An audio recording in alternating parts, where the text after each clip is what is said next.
Side 200 from legendary Salem Speedway. It's a short track Saturday night right here on FS1. The ARCA Menards Series, all of the teams are ready. Long day, have fun. Let's go winners. Green flag is in the air. This is a great opportunity for these guys to showcase their talent. It's so much more intense than I anticipated. We had trouble, hard contact. We got a big crash. This is a big one. I think we're going to see them in victory lane many more times. We are ready to go racing. It's the ARCA Menards Series on FS1. Salem Speedway, the high banked half-mile oval, the midpoint of the season in 2024 for the Spectracide 200. Hi, everybody. Glad you're along. Brent Stover alongside Phil Parsons. Heather DeBoe joins us as well. They've been racing at this track since 1955. In fact, for the ARCA Menards Series, tonight marks the 110th all-time race at this famed half-mile oval. Yeah, you said legendary, and this is one of the best racetracks in all the country. This racetrack is banked 33 degrees. That's the same as Talladega, the most banks of any racetrack that we go to here in the ARCA Menards Series. So much fun, so much history here. I'm telling you, it's been a staple of the ARCA Series, as you mentioned, since 1955. There's been a lot of stars that have come through, like Frank Kimmel. We will talk about him on throughout the night. Will Kimmel is going to be in this race tonight. So William Sawalich, he's the class of the field. He's been the class of the series all season long. 3 wins for the 18 car, just 17 years of age. Beyond those, Sawalich, a lot of stars to look at here tonight. Yeah, I really want to keep my eye on. That's William Sawalich. He actually was battling for the lead here last year, got caught up in an incident with Jesse Love, our eventual winner. But Andres Perez is the guy I'm going to keep my eye on. He's our point leader. It's not a question of if he's going to win, it's a question of when he's going to win, and it may come tonight. And his teammate, LeVar Scott at Rev Racing, is really coming on a 4th and a 2nd, these last 2 short tracks coming into this race. So he's another guy poised to win. But if you want a feel-good story, think about Will Kimmel.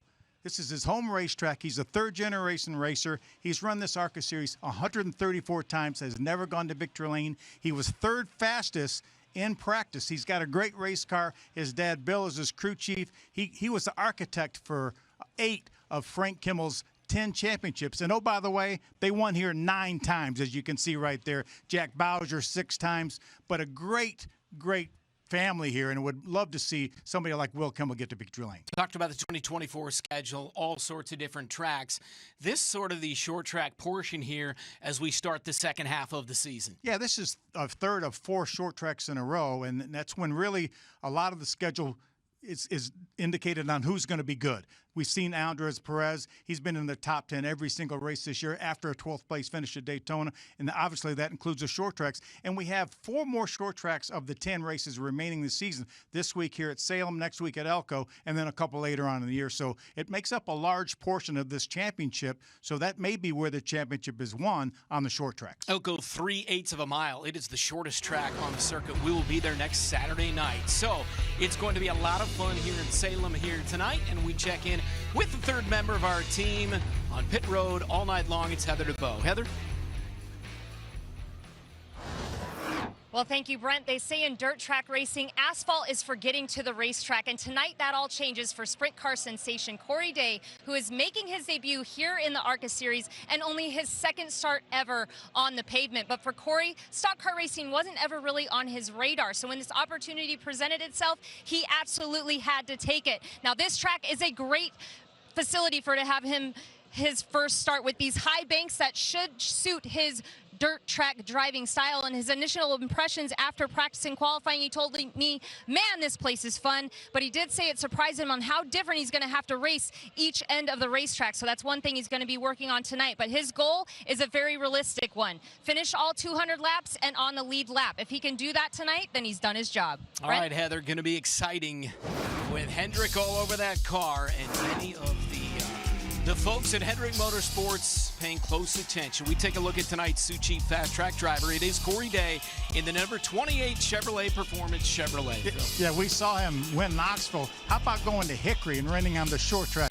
at Hickory Motor Speedway? In the Sprint Series, more than 264,000 in winnings for him. All right, trackside now live for the command to fire engines.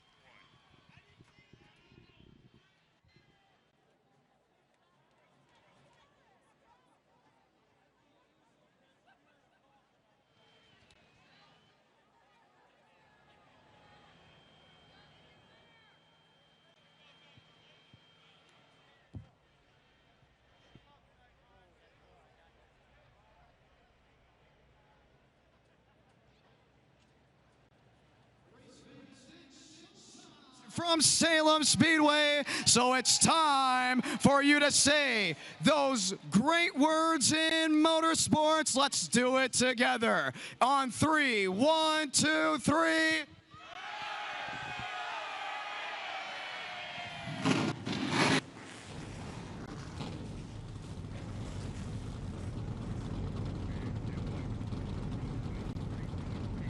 The engines are fired, they roll off. It's the Spectracide 200. Green flag when we return on FS1.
One of the toughest and most daunting short tracks in the ARCA calendar, the Salem Speedway. Come on, here it now. Here it comes, here it comes. Are you ready?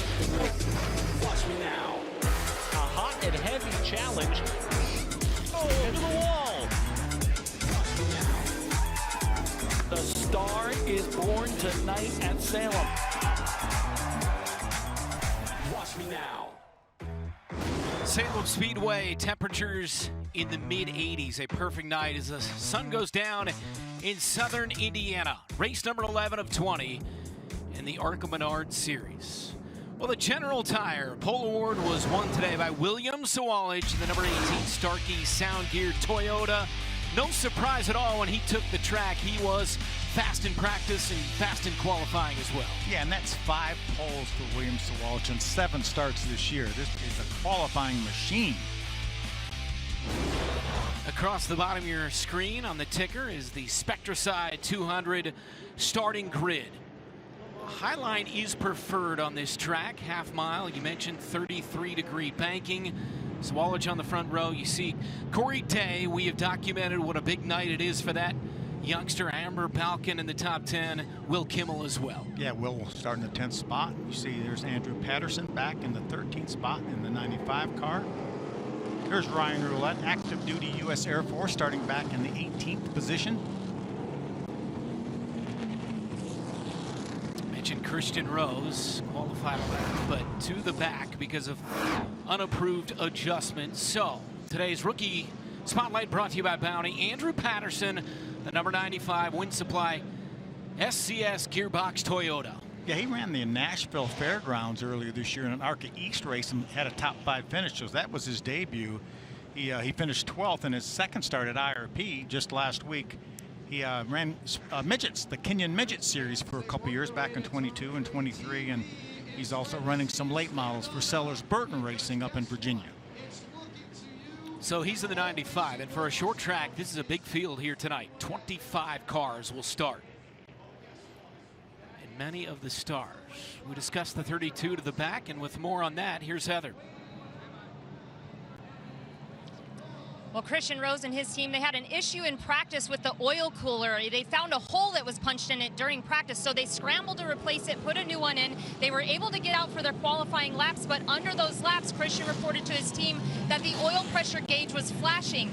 So rather than be sorry, they wanted to be safe, and crew chief Ryan Pickle London told me they had Ilmore check it out and just make sure everything was okay with that 32. So now his goal is to make his way up through traffic and stay out of trouble and keep those fenders clean. Heather, thanks. Christian Rose begins the night 7th in points with 399. Just consistent, steady, week in and week out. Let's take a look at our race analysis. You see this race is 200 laps. This racetrack is a little bit over a half mile, so it's 111 miles. We're going to have 2 race breaks on or near lap 75 and lap 125. You see our winner last year was Jesse Love. He led all 200 laps, and this is the 110th time, as you mentioned, Brent, that we've been here at Salem. And what a great racetrack this is. It's probably a little bit like Bristol, that we see the Cup Series, Xfinity Series, Truck Series race, as well as the ARCA Menards Series, but it's about 10 times rougher than it is. And the groove is right up against the outside wall, which is a little bit unusual. Most of the places we go, people want a bottom feed, go to the bottom. They want to be right around the top of the racetrack here, and they'll fight for the top of the racetrack. Absolutely. Beautiful evening. It's a short track Saturday night here on FS1. Mentioned IRP last week. Connor Zilish, he is not in the field tonight, but I'll tell you, the rest of the stars are here tonight from the ARCA Menards Series. Yeah, and that car that Connor Zilish has won 3 races is in this field as well. That's the car that Corey Day is driving, the HendrickCars.com Chevrolet, so that car will be strong, even with his limited experience on pavement. In sprint cars, he won at Skagit recently, $62,000 in winnings. Overall, he's 3rd in winnings in sprint cars with more than $264,000 won. So this kid, there's a lot of hype. A lot of eyeballs on him as well. A lot of eyeballs with assistance from Hendrick Motorsports here tonight. See, 5-time winner this year in the High Limit Series. He's 5th in points in that series. And as we mentioned earlier, he won the World of Outlaws race at Knoxville earlier this year. Off turn 4, set to do at the Spectra side 200. William Sawalich on the pole, chooses the outside. Green flag in the air. And racing here in Salem. And right to the front goes William Sawalich. Tony Breidinger got a rough start there. She had an issue. She looked like maybe her car bottomed out, and she got off the throttle for a moment. See Gus Steen trying to make his way around Corey Day. Oh, Amber Balcaen into the inside wall. The 22 of Amber Balcaen early on in this race brings out the first caution. From Winnipeg, Manitoba in the Toyota with... What a tough break for Amber Balcaen. She comes in here 5th in the point standings. This is certainly going to hurt. A big field, like you mentioned, Brent, 25 cars. He can really take a hit in the points, and I'm sure that's going to be terminal for that car. One of the 5 Venturini cars to start here tonight in the field. Amber Balcaen, who's had a nice season here on lap number 3 Spins out, hits the inside retaining wall, and brings out the caution. You see the water just pouring out from under the front of that car. Obviously, the radiator is gone on that machine. More than likely, there was contact. Let's see if we can take a look. She's on the inside of Greg Van Alst. They made a little bit of contact coming off the corner. Her in the blue 35 of Greg Van Alst. And that just turned her sideways, and she went straight into the inside wall. Just nowhere to go. Again, we talk about this racetrack, 33 degrees of banking in the corners. The front straightaways are banked a little bit as well, so there's kind of self-cleaning. And unfortunately, that's what put Amber into the inside wall. Remember, she had an issue. She actually had hurt her foot at Dover earlier this year, and she's been battling with that. Well, that's tough for Balcaen. To see her getting out of the car there. That's Amber right there. Keep an eye on her. She's going to make contact with that blue car. You see the 25 of Tony Breitinger was a little bit slow, and maybe Greg Van Alst pulled to the left a little bit to avoid Tony, and when he did, he and Amber made contact. There's another view of it here. I think Greg Van Alst was just trying to give Tony some room. Was certainly nothing intentional there, but unfortunately, it's not going to make a whole lot of difference to Amber. ARCA Menards Series racing on FS1 is brought to you by Menards. Save big money at Menards. And by Bounty. Bounty, the quicker picker-upper. Packed house at Salem Speedway. High-banked half-mile oval. Amber Balcaen is on the hook, and she is caught up with Heather. And Brent, Amber came into today with some optimism on how much speed you guys had, and then that happened early on. Can you take us through what happened with that three-wide interaction? Yeah, I was so excited for this race. We had such a good, fast, Icon Direct number 22 car in practice and decent qualifying effort, and I thought this was going to be a really great race, and we just got turned into the wall there. I mean, we're all fighting hard for that top lane because it's needed for this track, but yeah, unfortunately just got turned into the wall. I'm gonna have to watch footage, but talking to my crew, they said I didn't do anything wrong, so I don't think I did, but we'll have to go back and watch some footage. And that was a hard hit for you. Are you okay? Because I know you have the ankle injury that you're still battling. Yeah, no, physically fine. Just I really wanted to race all 200 laps of this track. This is a super fun racetrack. Really happy that ARCA comes here. I just am really bummed I'm out this early. Thanks, Amber.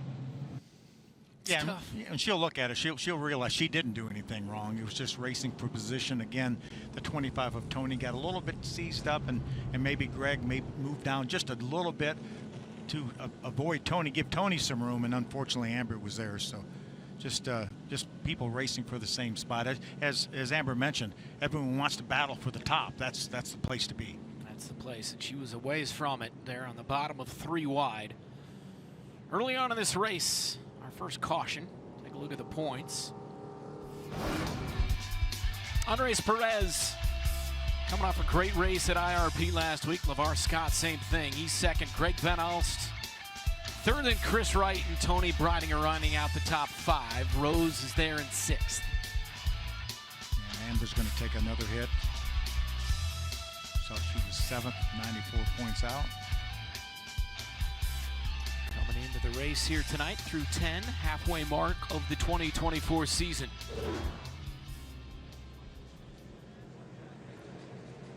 What a great racetrack, though.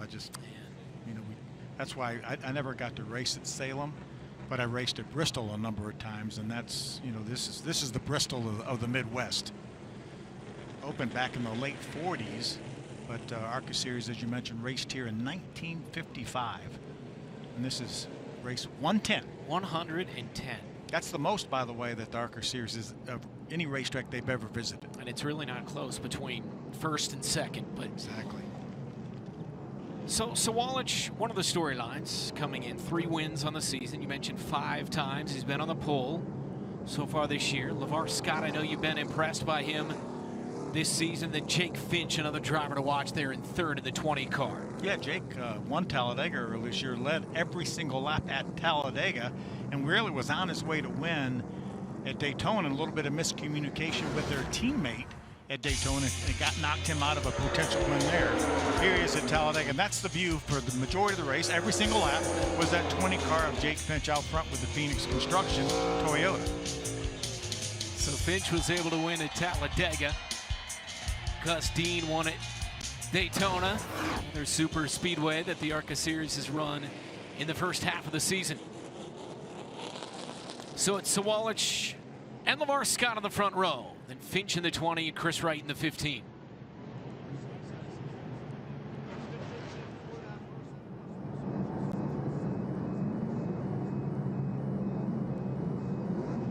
And no surprises, Sawalich remains on the outside. Now Jake Finch and everybody else on the inside row is going to try to fight for the outside. Just like at most tracks we go to, they fight for the inside. It's just the opposite here at Salem. Racetrack's banked a little bit higher up there on the high side, and a little bit smoother up there too. It's not smooth, but it's a little bit smoother. Make no mistake, no part of this track is smooth. Pace car off, and off turn 4 they come. Green flag back in the air. On the restart, Sawalich out to the point once again on lap number 11 of 200 here at Salem Speedway in Southern Indiana. Great job by LeVar Scott to grab that spot back from the 15 of Chris Wright. Get all these cars lined up on the outside. Jake Finch, unfortunately, stuck on the inside. He's going to have to get in line, maybe behind Andres Perez. Trying to squeeze in somewhere there. It's Gus Dean, the 55, then the 2 of Perez, and trying to sneak up there now is the 20 of Jake Finch. So Will Kimmel now pulls to the inside to try to make the move on Corey Day in the battle for the 7th spot. There he is right there. Will Kimmel, that 69 car, is able to grab that 7th spot from Corey Day. Remember, 3rd fastest in practice. We see Andres Perez, the 2 car, battling Gus Dean, the 55, for 4th. Good battle for 4th. On the inside, it's Perez. I've seen some moves made on the inside down there in 1 and 2. I'm not sure you can do it in 3 and 4, but we've seen some nice moves made in 1 and 2 on the bottom. Running lap number 15, Sawalich has led them all. Opened up over a 2nd lead right now over the 6 car of LeVar Scott. 17 years of age, Eden Prairie, Minnesota. The Joe Gibbs Toyota 18 car. Ty Gibbs is such a star in that car, and many before him as well. Remember, Tanner Gray took this 18 car to victory lane at Charlotte this year, and the reason that William doesn't run all the races is because he's not old enough. ARCA has a rule that certain racetracks over a mile and a half or over, you have to be 18 years of age. So that's why we see so many of these teenagers run the short tracks before they're old enough to run everywhere. He will turn 18, but it will be after the season ends for the ARCA Menards Series. In early October, that's exactly right. Lap 18 at Sawalich, then LeVar Scott. The 20 there, Jake Finch. Lap traffic will be a major factor here tonight. And Will Kimmel there in the 69. So there's that blue and white car of Corey Day. Corey's fell into the 8th spot. Good opportunity for him to follow some people. How much pressure a young kid like Corey Day he's feeling here tonight, knowing that everybody's looking at. Sometimes, I guess, as a youngster, you don't know what you don't know, so maybe you're able to block it out easier. Yeah, he's so new at it as we watch a great battle for 3rd between the 15 of Chris Wright and the 2 of Andres Perez. I mean, he's got such a bright future. His career is not going to begin and end with one race tonight. Fully expect him to have a great race. But I think he has great expectations, as Heather reported. Run all 200 laps and see what happens. Perez has had success making moves on the inside, trying to get underneath the 15 here of Chris Wright. See how much harder it is down in 3 and 4 to make that move on the inside. He's going to try it again here. 1 and 2, Perez. A lot of times you can come off the corner a little bit lower off of turn 2 and get a good bite. Maybe pull up behind the side of your competitor and beat him down to turn 3. See some lap cars, a lot of cars in this field. As you mentioned, 25 cars. That's a lot of cars on this half mile. 10 cars on the lead lap. Johnson in the 34. Part of Greg Van Alt's team is the first car lap down. Nice There's move. Perez. Nice move by Perez. I've seen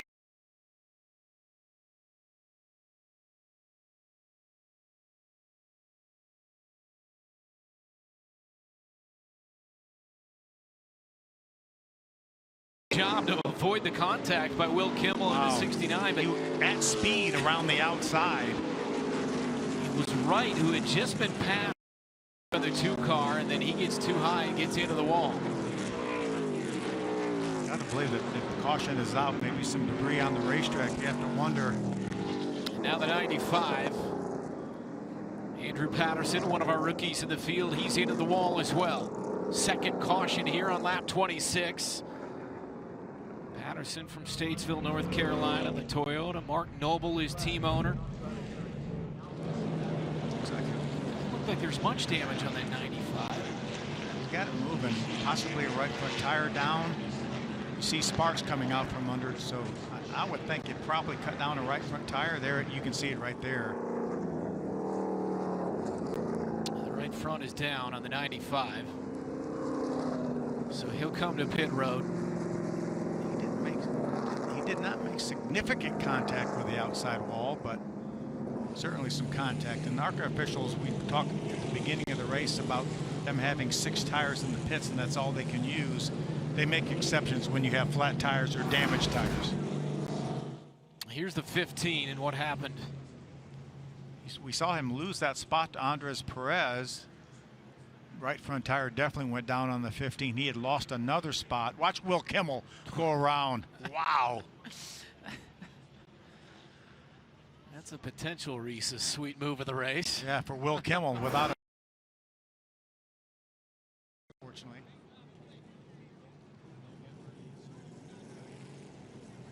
One reason was we're going to have those 5-minute breaks.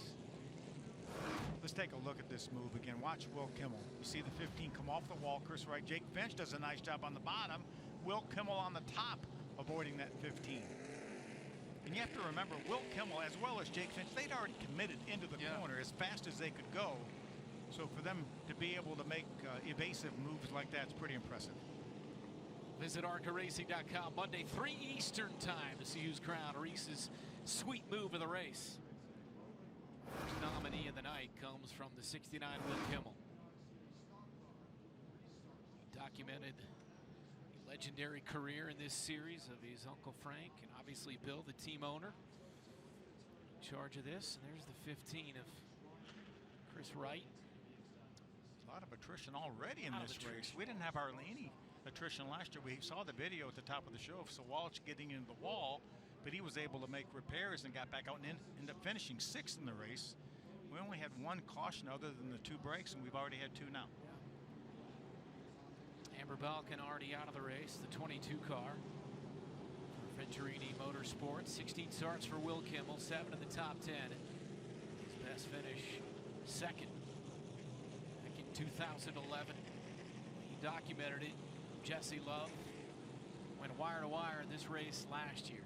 Yeah, his 2nd win here at this racetrack. He actually won before he was a full-time ARCA Series competitor, and when he just ran a handful of laps, he was able to get victory lane. But we talk about the history here. 1955. Look at some of the people that have won races here. Very top, my brother Benny's in the Hall of Fame. He won here twice. Bobby Allison, Cup Series champion, won here back in 1975. Bob Keselowski, Brad Keselowski's father, former ARCA champion, he won here in 1987. And Kenny Schrader had 2 wins here. And we mentioned earlier that Frank Kimmel had 9 wins of his 80 career wins right here at Salem, which is his home racetrack. So that worked out pretty well. Awesome. 10-time ARCA Series champion, Frank Kimmel. Lap 29, our 2nd caution. Short track, mentioned at the drop of the green flag, the temperature was 83. The stands are packed. Midpoint of the 2024 season. So many good storylines, 25 cars in the field tonight. And with more on that 15 car, once again, here's Heather. And Chris Wright had that flat tire going into 3 and 4. He actually hit the wall as well, so they came down to pit road and checked underneath the hood to see if anything was bent. The team now asking Chris over the radio, how is the steering? He said, it seems to be okay at this point, but we'll get a better idea when we get up to speed. And now, take a look at that tire. Yeah, they're taking a look to see if they can figure out exactly what happened. Fortunately, when you run high like that, you're not able to get that much momentum if you're running on the bottom of the racetrack and you cut down the right front tire. So there's not that acute angle of a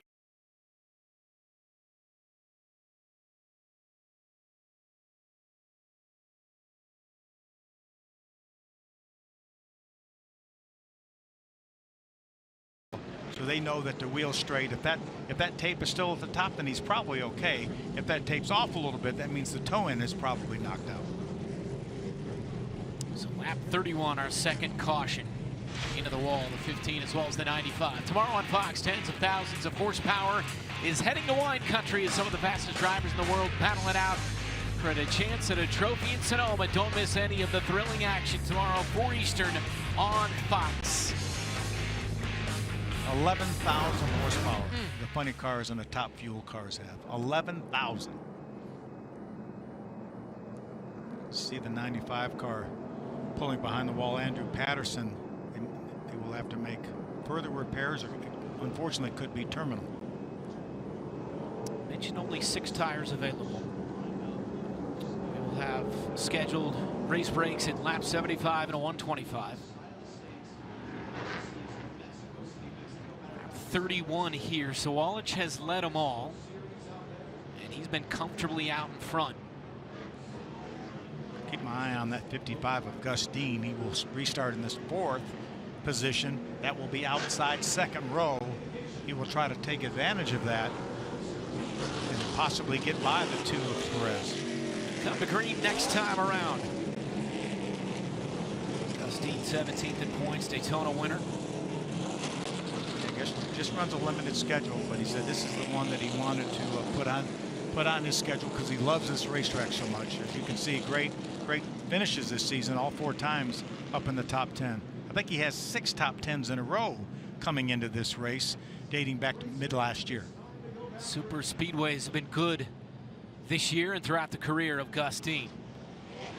Well, if you want national stock car racing, this is the place to be on this Saturday night in Salem, of course, with the Olympic break going on. No Truck Series, Xfinity, or Cup Series. We'll see if Walich can get the jump like he did on that last restart. He is the control car. Remember, no restart zone in ARCA, just a restart line, and it's right there at the end of pit wall. Back to green here at Salem. The Spectra side 200, and another nice start for the 18 car. William Sawalich, 55, got high there, and Gus Dean settling into second as LeVar Scott. Looks like Andres Perez may have designs on that second spot that his teammate LeVar Scott has. Perez to his left rear quarter panel, trying to get underneath the 6. Perez has been very good passing cars on the inside early on in this race. Doesn't get it done there. Great move to get up beside LeVar Scott, but LeVar was able to get down in the corner in 3 and 4 and hold that outside line and keep Perez behind him. Perez, we talked about the fact that he hasn't won yet here in ARCA Menards Series. This is year number 2. He has won in the NASCAR Mexico Series that he races full-time in also, and he's qualified for the playoffs. They have 2 more races in the regular season, but by virtue of that victory, he is qualified for their playoffs. Very cool. And I thought it was really cool on Fox when that series got showcased early on in the preseason out there at USC. Corey Day is going to try to make the move around Jake Finch. And gets it done, the 28 of Corey Day, with assistance from Hendrick Motorsports. You see it on the hood of his car, and Day up into the top 5. I think he's a quick study. That was a pretty nice move there, getting by the 20 of Jake Finch. is going after the 55 of Gustine.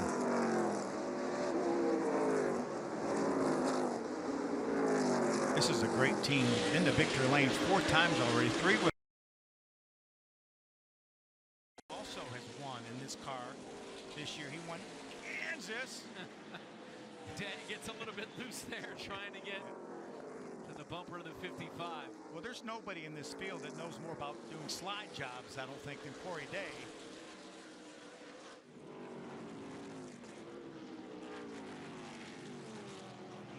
He has Gustine thinking about him now anyway. It's the battle for 4th, the 55 of Gustine, the 28 of Corey Day.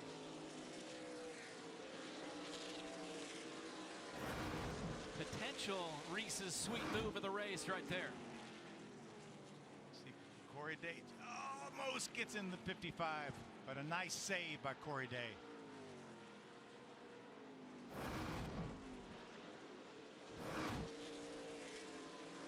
He's able to make the move. Day on the outside and easily gets it done in front of the 55, and Corey Day up into 4th. About a straightaway behind the 2 right now of Andres Perez. See how quick he can catch him. Here's that pass.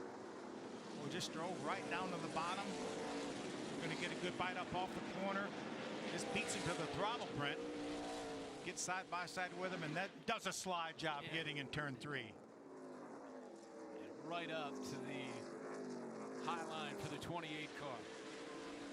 See a little bit of a gap that he's put on the 55 of Gustine. Fast race car for Corey Day. Fast race car for the 18 of William Sawalich as well, looking for his 4th win of the season. Number 18, Joe Gibbs Toyota, lap 45.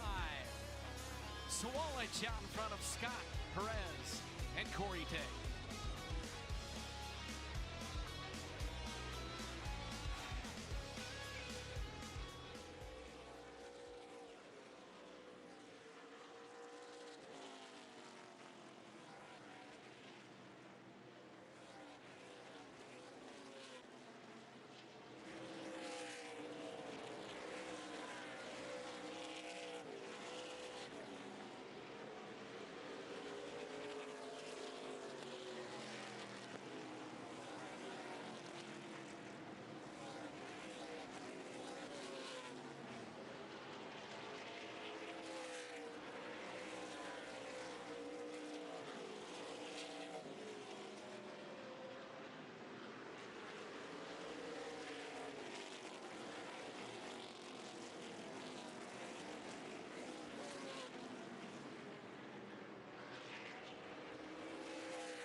back at Salem Speedway, lap number 55, Spectre side 200, race number 11 of the ARCA Menards Series, and William Sawalich has been out front comfortably all night long.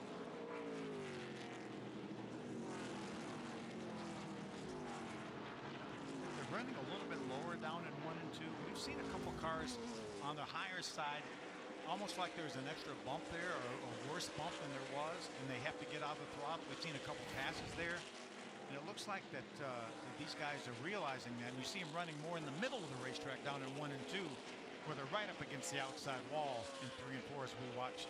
Sawalich has a little bit over a 2-second lead. See how high he is down here, Brent? Now when he gets down to this corner, if he can get by Ryan Roulette before he gets there, he may not. He'll have to go possibly a little bit higher, but still not near as high as they are down in the other end of the racetrack. There's Christian Rose. Remember, we documented that he had to go to the back for the start for unapproved adjustments. He's made his way all the way up to the 9th spot. See, his best career finish came right here last year at Salem when he finished 3rd, and he finished 3rd in the points. He's had a little bit of bad luck to start the season. You see him, he's caught the 25 of Tony Breidinger. See if Christian Rose can make his way up to the front. Remember, he started so far back now. He's being shown 16 seconds behind our leader, and they're lapping this racetrack at a little bit over 18 seconds. So he needs to get going. Rose in the 32 start of the night, 7th in points. Former, as we document often, former college baseball pitcher. This battle just won't quit here, will it? No, it won't. LeVar Scott and Andres Perez. I think Perez would love to be able to get by LeVar Scott, obviously to move up a position, but we know we're going to get a caution at least in about 15 laps, and that would put him to the front row with an opportunity to race Sawalich if he continues to lead on that restart after that first break. Couple of Chevy teammates in 2nd, 3rd. Scott, then Perez. 4/10 back of his teammates. Sawalich out in front by a 1.5 seconds. Yeah, the lead basically is stabilized for Sawalich somewhere between a second half. Sometimes if he gets in heavy traffic, it'll go down some. If they get in heavy traffic, that LeVar Scott, Andres Perez, then it goes up a little bit. Here's the heavy traffic we were talking about for our leader, and that is the 32 of Christian Rose. 2 cars in front of Sawalich, doing his best to try to stay on the lead lap. Sawalich gets around the 34 of Isaac Johnson. Rose is up next in front of the 18. That is just running Isaac Johnson. Lap 75 will be our first caution, scheduled race break. And then again at lap 125. Bad news for Christian Rose as he goes down a lap. That's another lead lap car, the 25 of Tony Breidinger, right in front of Sawalich. If Sawalich gets by Tony, ooh, that could be a nominee right there. But now Sawalich has Tony a lap down. That means that Christian Rose somehow in the next 10 laps he needs to try to get in front of that 25 of Tony Breidinger to be the free pass car. That lucky dog spot. We're seeing some cars sliding up near the wall. Isaac Johnson got loose there. Talk about the traffic here at this racetrack. There's nowhere to hide at Salem Speedway, this 33-degree banked half mile. Highest banking on the circuit, as you've talked about. 33 degrees, same as Talladega. Hard to believe. To this point, Scott has been able to keep that 2 in his rear view mirror. We'll see if that can stay that way for the next 7 laps or so before this race break. And these are good race cars.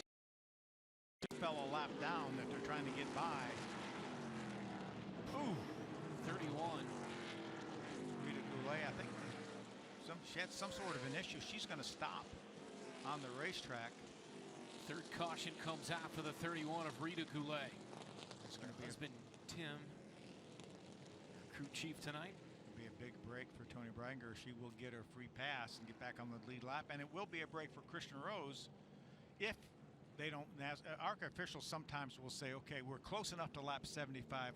We're going to call this that 75 lap break, and I would think that would possibly be what they do. She locks the brakes up down here. She was doing her best to make sure she didn't slide back up the racetrack in front of her competitors. Now she got it refired and moving again. Lap 70, it kind of feels like that in between, whether they want to drop the green again or call this the first race break. Yeah, they have an opportunity here because they know there's no debris on the racetrack because they were able to watch the 31 of Rita Goulet. Let's take a look back at a near miss for our leader. It's going to go in between Tony Breidinger and the 11 car of Cody Dennison. Watch this. That's putting a lot of trust in your competitors right there. Trust that Tony's going to keep her car down on the bottom and that Cody's not going to turn left when he gets there. In the first half of this race, it appears as something like that would be the only thing that could slow down the 18 here tonight, and it just about did.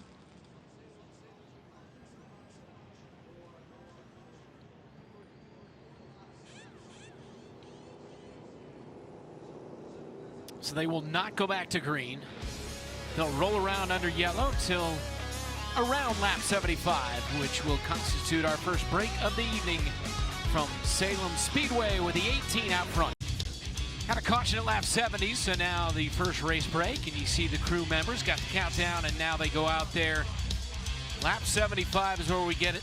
Maximum 4 crew members over the wall. Yeah, the teams will be allowed to change tires. Again, 6 tires for this race. That means more than likely they will just change 2 tires on this break, and they'll save the 4 tires for the lap 125 break, and the restart order will be set how the order was when they came down pit road at the time of the caution. All right, one of the storylines coming in, the 28 of Corey Day, and with more, here's Heather.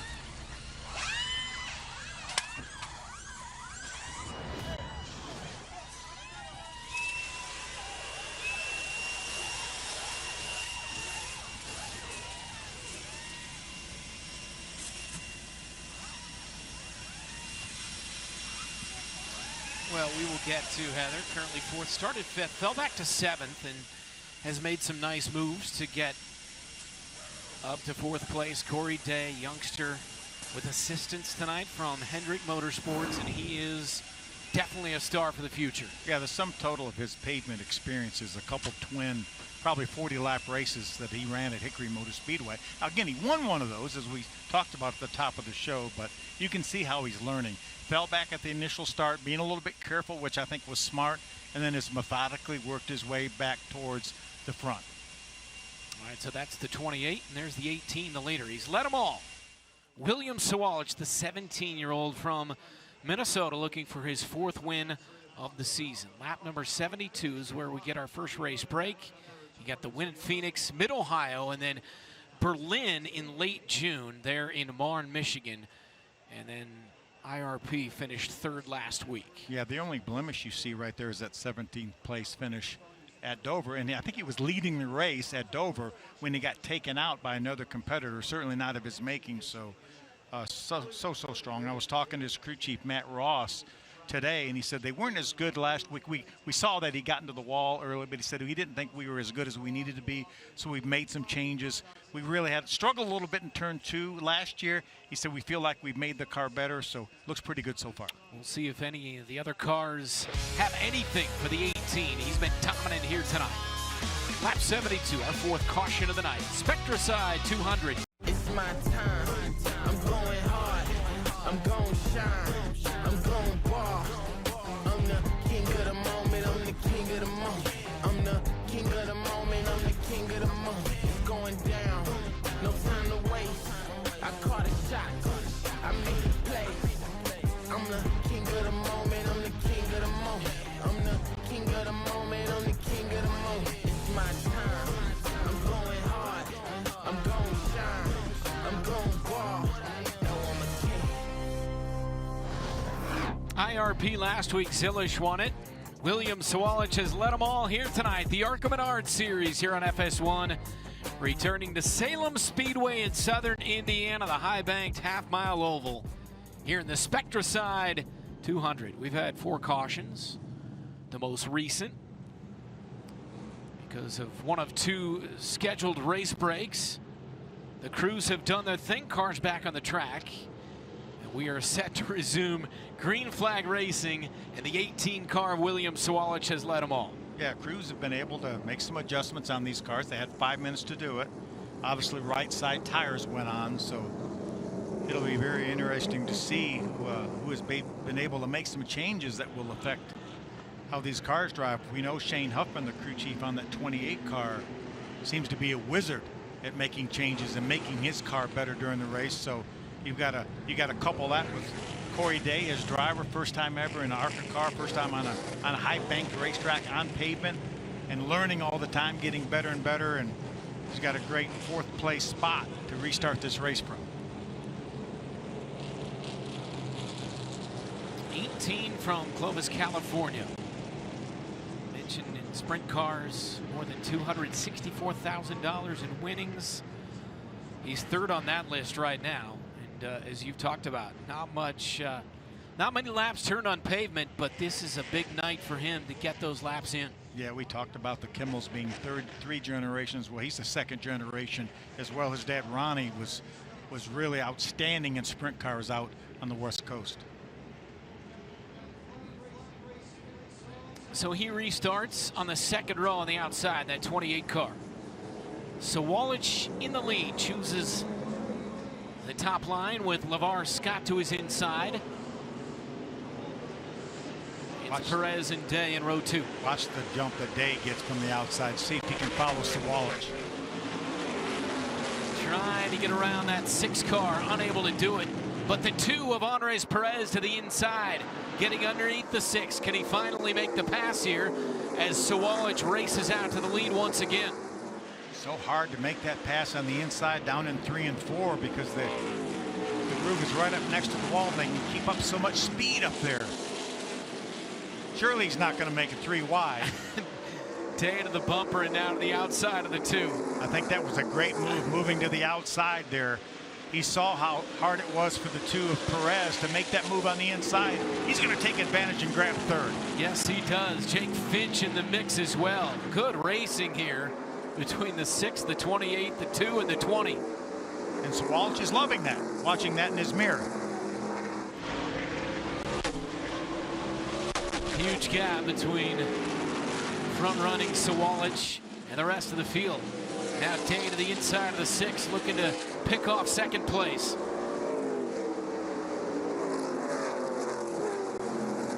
Outstanding the job that Corey Day has done so early in his pavement career. Perez, for much of the race, has tried to get around LeVar Scott. Now it's Day's turn, but to Scott's credit, he's been able to maintain 2nd place throughout the night. Sawalich is really setting a torrid pace right now. He's lapping under 18 seconds, which is really, really fast. LeVar Scott, 2nd fastest car on the racetrack, ran an 18:14, so about a 1/10 and a half faster for Sawalich in clean racetrack. It was already bad news that he was in the race tonight for the rest of the 25 car field, but you mentioned it. They are known for making tremendous adjustments, and clearly they got it right here on the first race break. Sawalich already in some lap traffic. That was Michael Maples, the 99 car. He's currently being shown in the 16th position. One of our full-time drivers for Andy Hillenberg.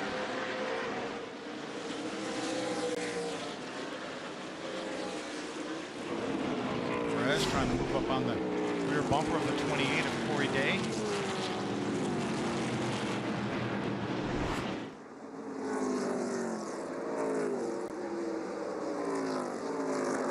And I just don't know how hard, if you're Andres Perez, that you push for that spot. Knowing that we're going to get a restart. If you stay where you are right now, you will restart on the outside 2nd row. And we saw him lose a position because of that.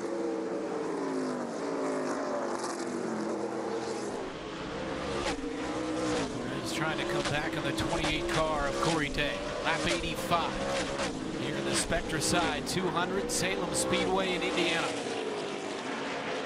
Sawalich has got a nearly 2-second lead on LeVar Scott. He was about a 1/10 of a second faster that last lap than was LeVar Scott. Lap time's almost the same that lap. Corey Day was actually the fastest car in the racetrack that lap by about a 1/2 a 10th over Sawalich.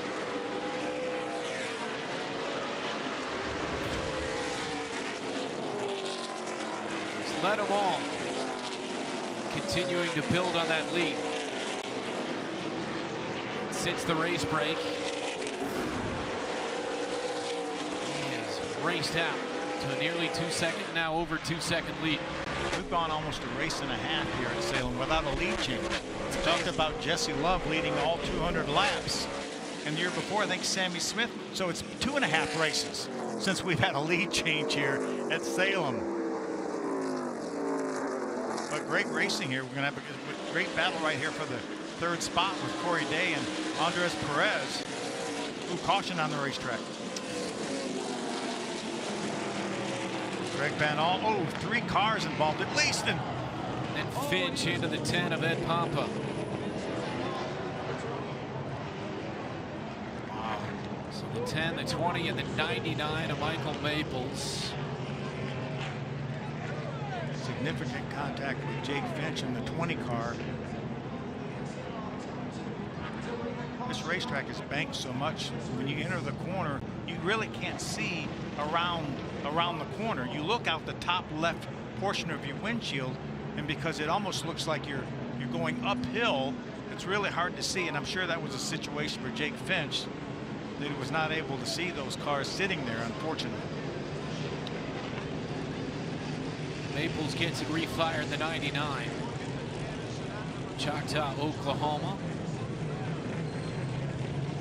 Driving the Don Ray Petroleum Maples Motorsports Chevrolet. The 20 of Finch, and he's going to get out. Glad to see him get out. That's the 3rd of our 5 Venturini cars that have been involved in accidents tonight. Caution here on lap 90. Here's the aftermath of what happened. Something happened at the 03 of Alex Club. You see Greg Van Alst.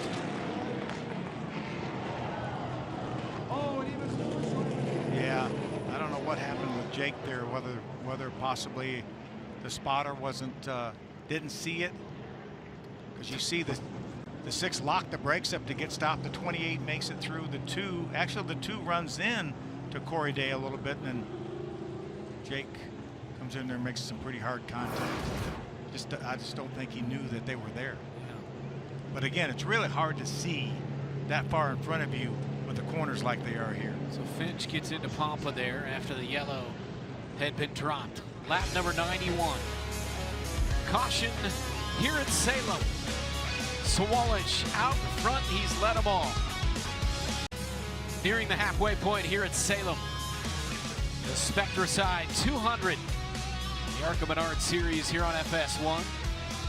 18-car William Sawalich, the 17-year-old from Edina, Minnesota, has led them all. LeVar Scott in 2nd. We just went under caution with Pampa, who was part of it. He's on the hook. The 20-car Jake Finch, after the yellow had been thrown, got into the 10 and made matters worse in a tough situation already. Yeah, Alex Club, obviously, we saw Greg Van Alst, the 35 car, involved as well. Van Alst is still running, still shown in the 11th position, but it cost him a couple laps. An up and down season for Van Alst, and had the opportunity in Indy last week, the Brickyard, to run the Xfinity Series, and had some engine trouble late. You see left of our screen, that's the 03 going around Greg Van Alst, and the 99 in the, well, not sure exactly who started it, but then you see Jake Finch come in there with the 20 cars. Had some sort of an issue.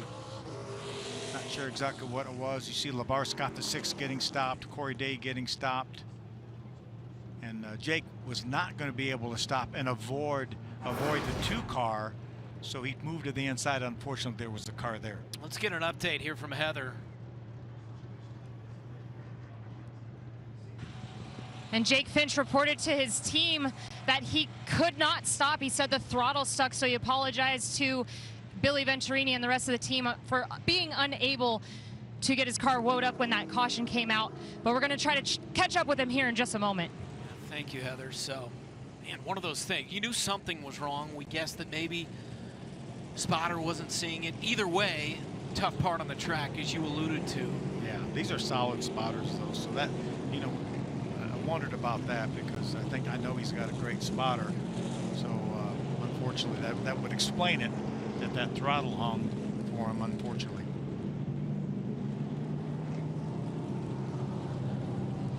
So they clean up the debris here on lap number 95, approaching the midpoint of the Spectracide 200 here at Salem. Sawalich has been the class of the field once again here on this Saturday night in Indiana. More to come here on FS1. Here at Salem, this race has been red flagged as they need to get the ambulance out of the infield. Here in the Spectracide 200, race number 11 of the season. Just past now the midpoint of the 2024 ARCA Menards Series here in 2024, and there's a shot of the ambulance, and don't want to speculate at all, but they need to get that ambulance out, and until then we will be under a red flag situation. Yeah, much like most of the short tracks in the country, there is no tunnel here, so in the event of something like that happening, they have to stop the race and let that ambulance get across the racetrack. So we're certainly hopeful that it's nothing serious. The 18 is out front here. Red flag at lap 95. Another scheduled race break will come on or around lap 125, where most of these cars will have 4 more tires to put on. So Heather DeBow now, we'll go back to Heather, who is with Jake Finch. Yes, and Jake, you and I were just talking. At what point did you hear your spotter tell you the caution came out? Yeah, really right when I entered turn 3 and didn't really know where it was at.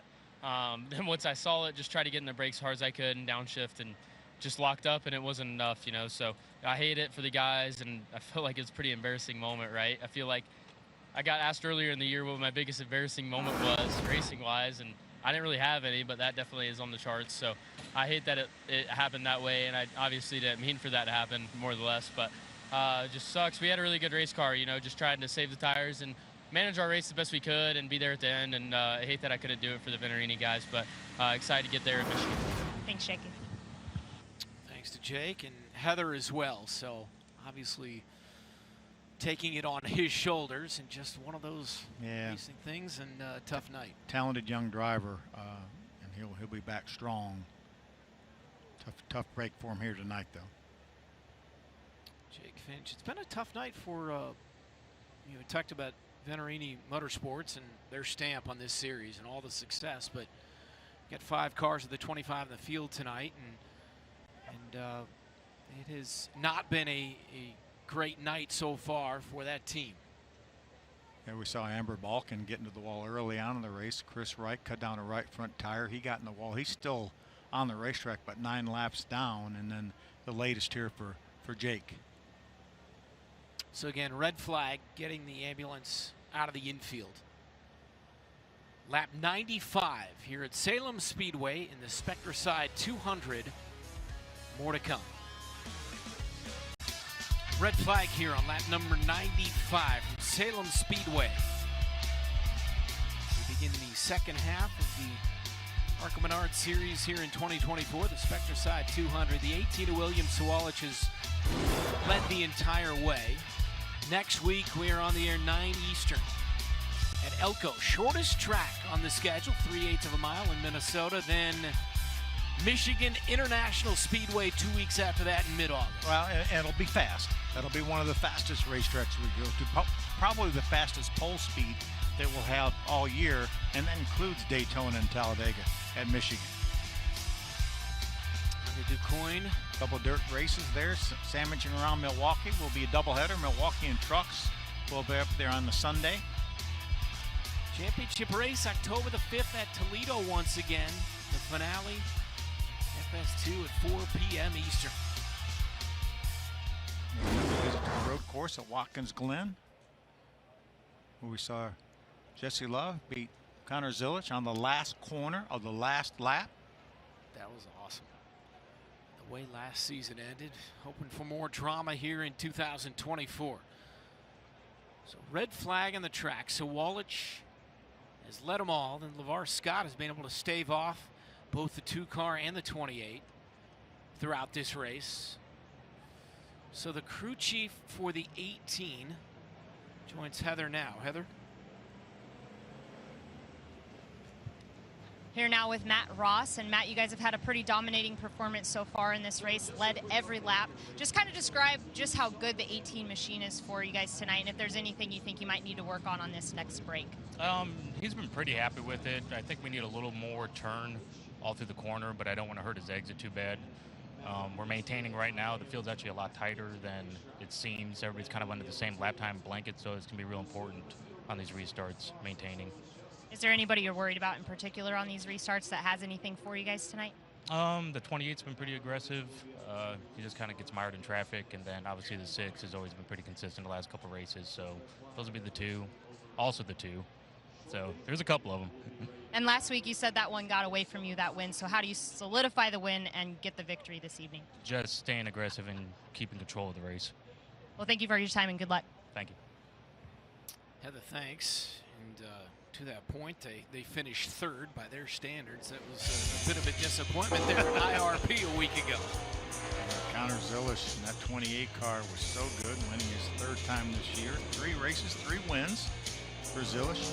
Great battling right behind him, but he was able to get it done. Talented young driver is going to race some Xfinity races this year for Dale Jr., Junior Motorsports. We'll see him in some more ARCA races for sure. He's actually leading the ARCA Menards East Series points, a regional series. There's a couple of races left in that series. So Sawalich, 17 years of age. It'll be October before he turns 18. East champion their point last year. 19 starts, 7 wins, 16 top 5s. How about that? 9 times he started in the Truck Series. He finished 6th at IRP last year, was his best finish in the Truck Series. Talented young driver. He and Jesse Love had a nice little few good battles last year, and now Love, of course, has been outstanding in the Xfinity Series this season. Yeah, sure has. He certainly followed up this 10-win season here in the ARCA Menards Series, and Styles already been to victory lane in the Xfinity Series this year. We continue onto the red flag, Spectracide 200, lap 95 here in Salem. Here in the Spectracide 200 Salem Speedway, lap number 95. William Sawalich has led them all. Great crowd here tonight. Unfortunately, we are under the red flag. We continue that way as we saw the ambulance earlier leave the infield. And so you cannot race without an ambulance, obviously, on the infield. So we are waiting currently for another ambulance to arrive at the track and be on the infield before we can resume this race. In the meantime, Heather is working pit road as always, and she's with Danny Johnson.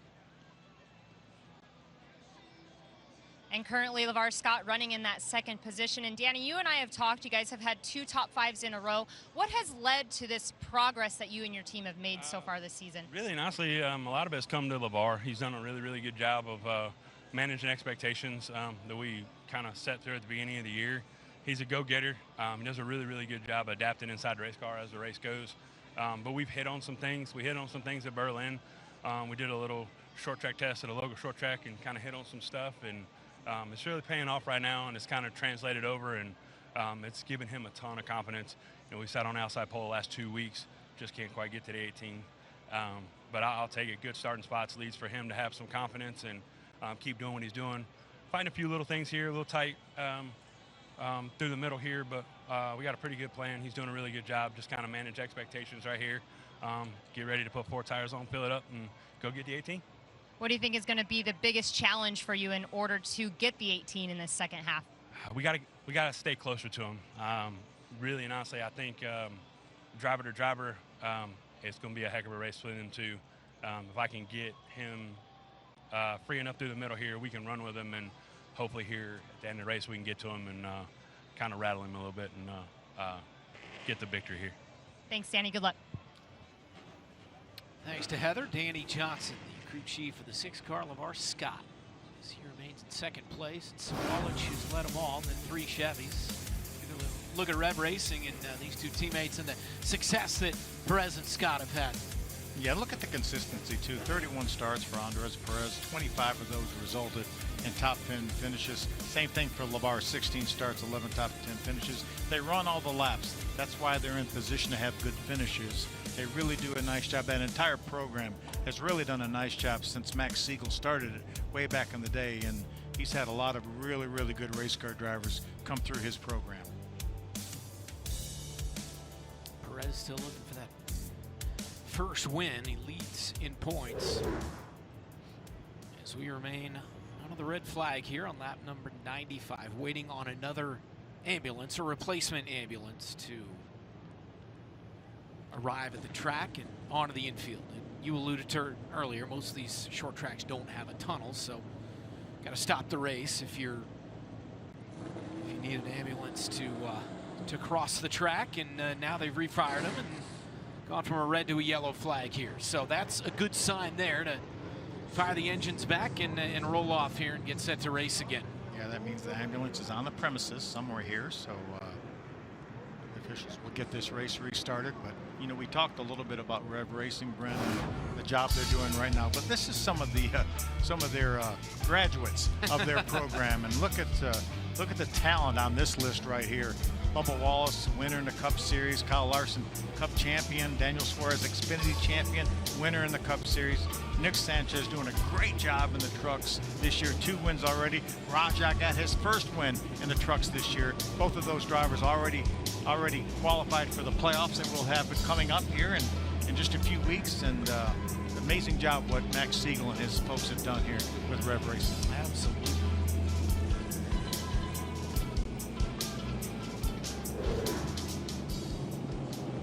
Perez, he's falling back to 4th. Like he would have something for Scott earlier, but just could not get around his teammate, the 6 car. Coming to 1 to go here. On the property, the ambulance is in, and they will bring it to the infield upon our next scheduled race break, which is on or around lap 125. Perez, 31 starts, 14 in the top 5. Has finished second 3 times, but I mentioned still searching for that first win. Going to restart on the outside, though. That could be a huge advantage for him on this start, or restart, I should say. Great record. Their average finish throughout his career better than 8th. Points leader. 1 to go here. Day to the inside.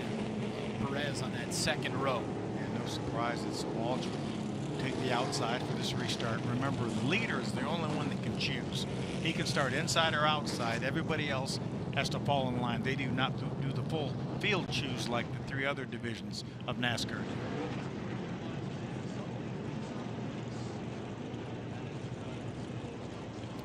The 25 Breidinger on the outside, and the 55 of Gus Dean. Kimmel running inside the top 10 with Isaac Johnson. Christian Rose, who had to start in the back of the field because of unapproved adjustments.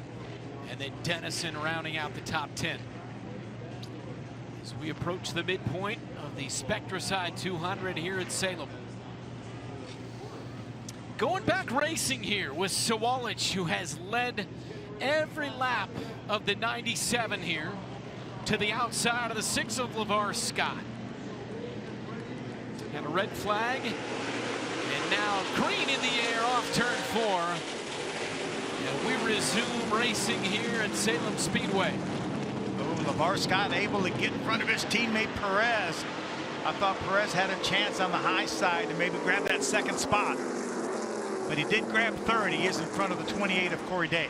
Corey Day dropping back to 4th off the restart. No problem once again on the restart for the 18 of William Sawalich. Shot out of a gun once again. The 2 car to the inside of the 6 LeVar Scott. Perez once again trying to make that pass and climb into second. Yeah, I think Perez has a faster car right now, but LeVar Scott has not made one mistake. One little mistake, and Perez is gone or at least gets by him. I don't think he can drive away. I think these cars are very equally matched, but I think the 2 is just a little bit quicker right now than the 6.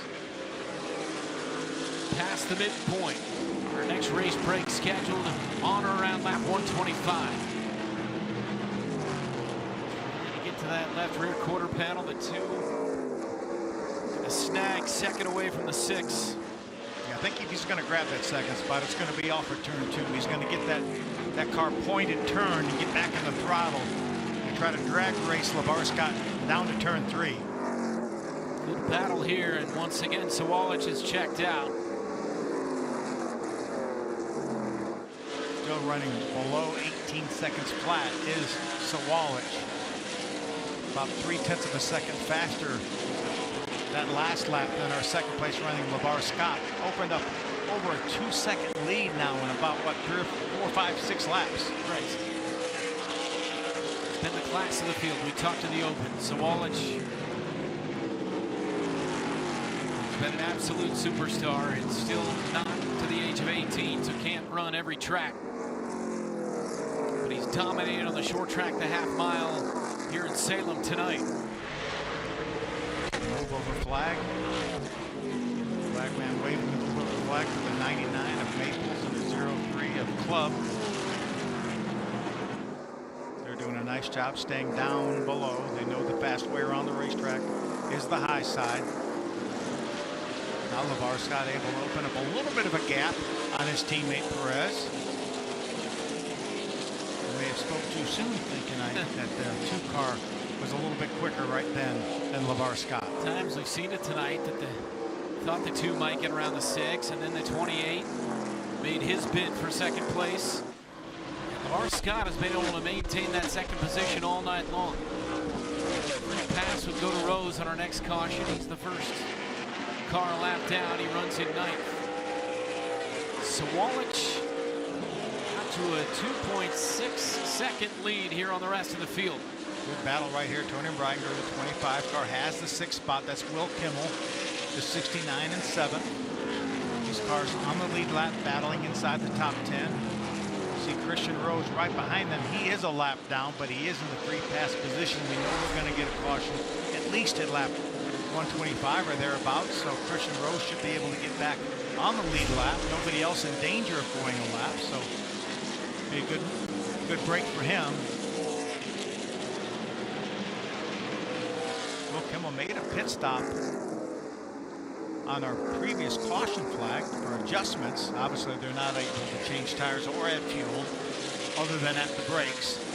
So they can stop and make adjustments. No tires changed, but see Will trying to make their way around the 25 of Tony Breidinger. She was 4th here last year, 8th the season before. She's running 6th right now. Right behind that 32 is Isaac Johnson in the 34 car. He's also on the lead lap. He was a recipient of a free pass. He's in that battle right now, running in the 8th spot. Right behind the 32, the lap car of Christian Rose. Isaac Johnson running for Greg Van Alst. 2-car operation. 34 and the 35. Kimmel has finished 2nd 13 seasons ago here in Salem. Top 10 for Isaac Johnson at IRP last week. You know, when the schedule comes out, they always circle this home race at Salem. It's been so good so many times. I think they probably have a 5 or 6 top 5 finishes throughout their career of Will Kimmel here. Storied racing program, storied racetrack. Talked to the outset, they've been running here since 1955. Tonight marking the 110th all-time ARCA race here in Salem. I was not in that race in 1955. I wasn't going to say it. Now our producer, Mark Smith, says it's up for debate. Yeah. But he's been on you all night. He has. Yeah. Great battle here, though, for this 6th spot. Tony had a top 5 finish here last year. Wanted to come back strong. She was telling Heather Heather was telling me that she felt like watching the last couple of races that she maybe needed some help on restarts, so she's been practicing restarts in a late model. And I love people that just try to make themselves better, and Tony is doing that.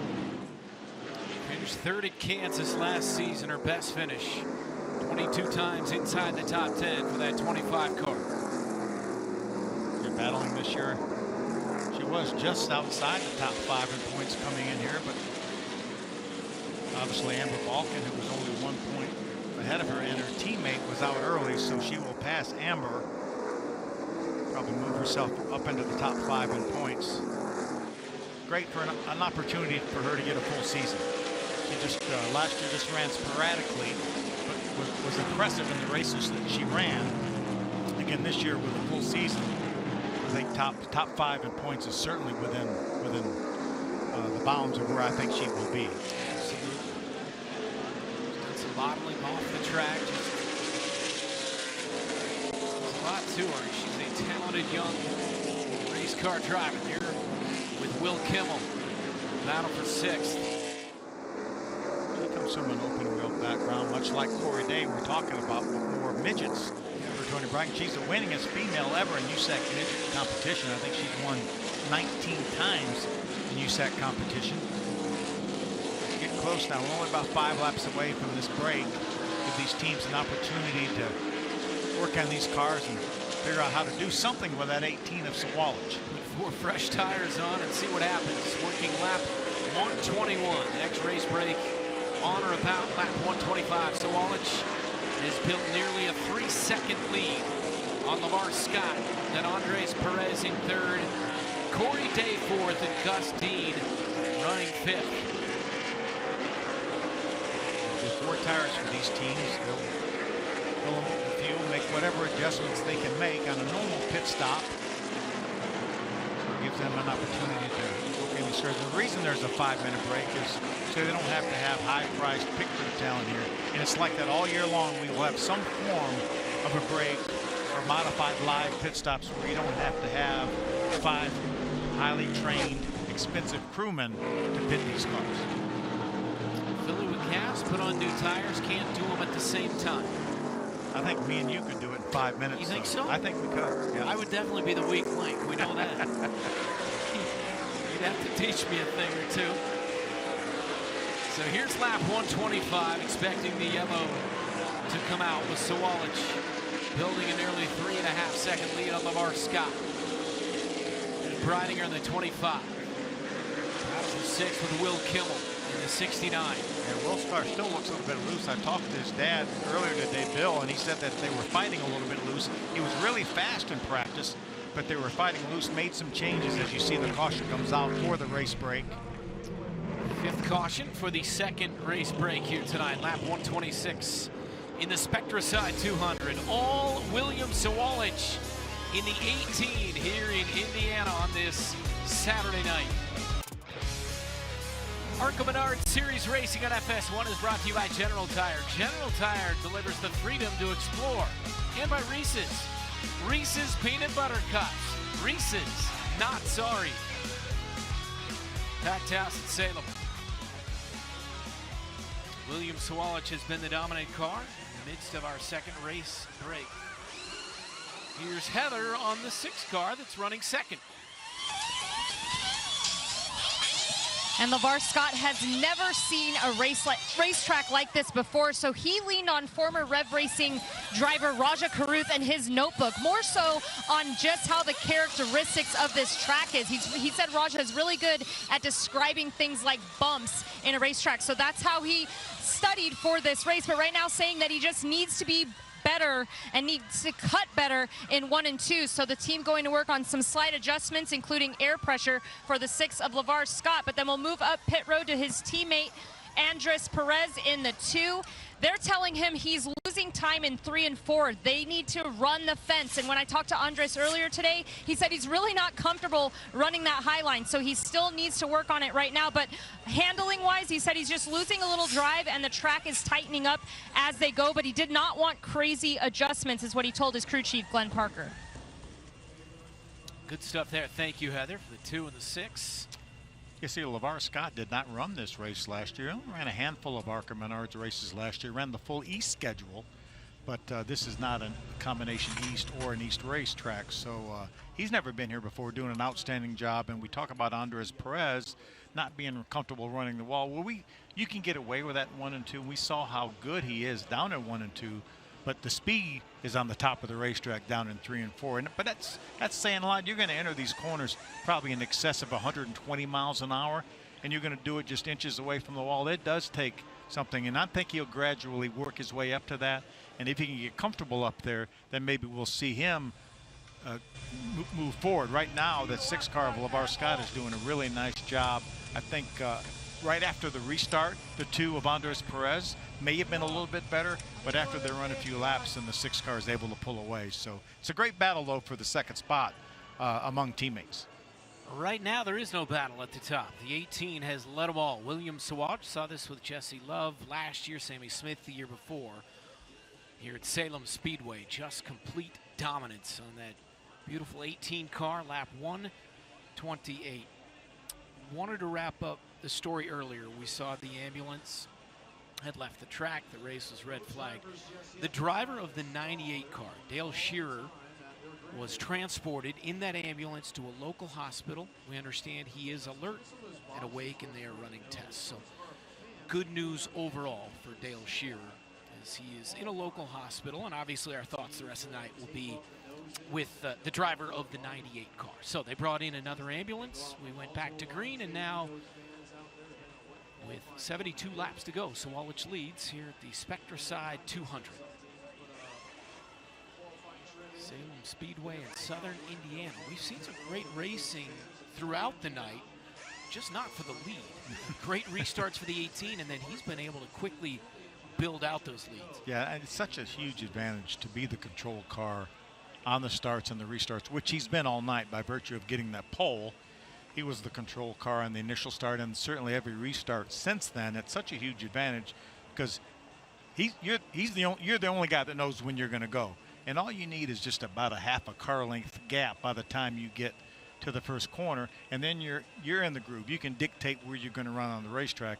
And then when you get to turn 3 and 4, then you're up against the wall in the preferred groove that's obviously faster than the bottom. So huge advantage for William Sawalich. But you know, you would think there's an opportunity for him to miss gears and spin the tires or whatever, and he hasn't done that. He's amazing what he's been able to do at this young age, and he doesn't make very many mistakes. 6 starts this year, 3 wins, 5 top 5s. To what do you credit, and I think I know the answer, combination of a lot of things, on a night like tonight, why this 18 car appears to be so much better than the field? Well, I think you have to go back and you see the record that it's had this year. You throw in another win by Tanner Gray at Charlotte. That's just how good this Joe Gibbs Racing team is. And it has that relationship with Joe Gibbs Racing, the multi-championship winning Cup organization, multi-championship Xfinity organization, and that trickles down. They have such good people within that company, and it just trickles down, and these guys are privy to that information and the help from a lot of people from Joe Gibbs Racing. And Matt Ross is doing a terrific job. He's been there. He's been solid. They were great last year, and again this year. I think they have all the tools to work with, and they have the good people to do it with. It's the 18 out front. LeVar Scott here, lap 128, as they fire off and a roll back out. Christian Rose was able to get the free pass, so he will be back on the lead lap now. So that will give us, I think, 9 cars on the lead lap as we start this last 80 laps or so. Christian Rose started the night, number 7 in points. We've talked about Perez, the points lead. He's had a nice night, been running all night up in the top 5. 06, Brayton Laster there. With more on him, here's Heather. And just a feel-good, fun story for our pizza man, Brayton Laster. Whenever you see him at the racetrack, he either has a pizza hat on and his helmet is decked out with pepperoni. But this week, he put out a tweet saying, "I'm a firm believer, and if you're not bending or pushing the rule book, then you're not trying hard enough." So he went ahead and made a pit sign, the biggest we've ever seen. It's 4 feet by 40 inches. It was so big, it wouldn't even fit in the back seat of his girlfriend Shelby's Fiat. But he just likes to have fun. A good story here for him, and currently running 11th, which would be his best finish of the season if he stays there. Peterson Motorsports from Greenwood, Indiana. Tremendous story there. Thank you for that, Heather. Wayne Peterson, his team owner. That's good stuff, and he's having a nice night, running 12th right now in that 06 car. Good-looking car, nice paint scheme there. It is, and you know, there's so many of those great stories within this series and this sport. We talk all the time about these teenagers and the guys, these young guys that are getting opportunities, and this is a stepping stone for them. And this is very much a developmental series, ARCA for NASCAR. But we also have great stories like Wayne Peterson and Andy Hillenberg and people like that come to these races and tow these vehicles to put on the show here. And this deal wouldn't happen without the Andy Hillenbergs and the Wayne Petersons and the people like that.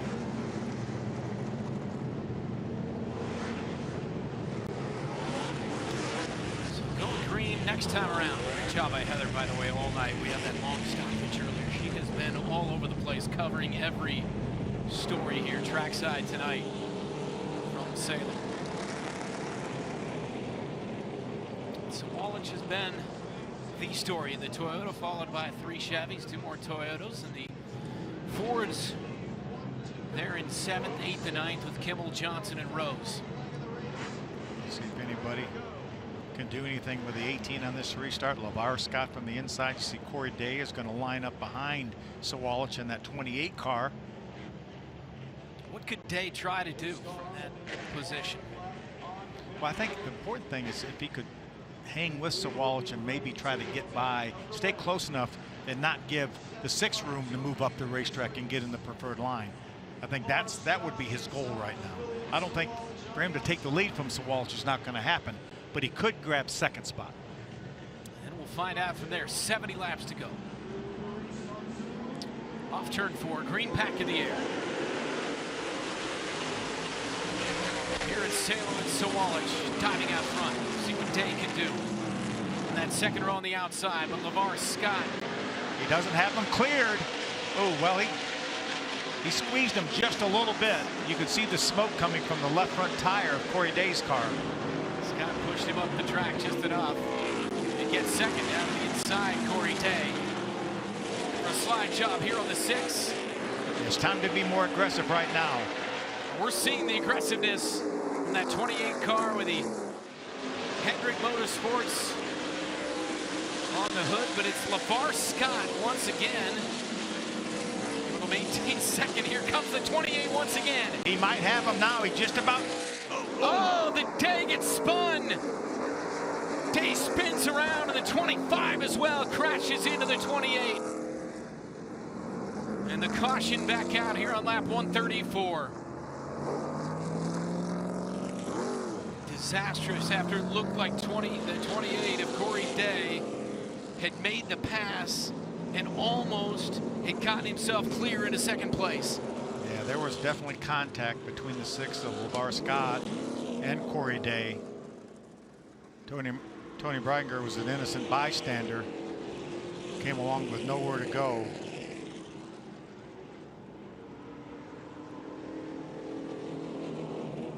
Probably going to end her night as well. You see all the damage to the front of that 28 of Corey Day.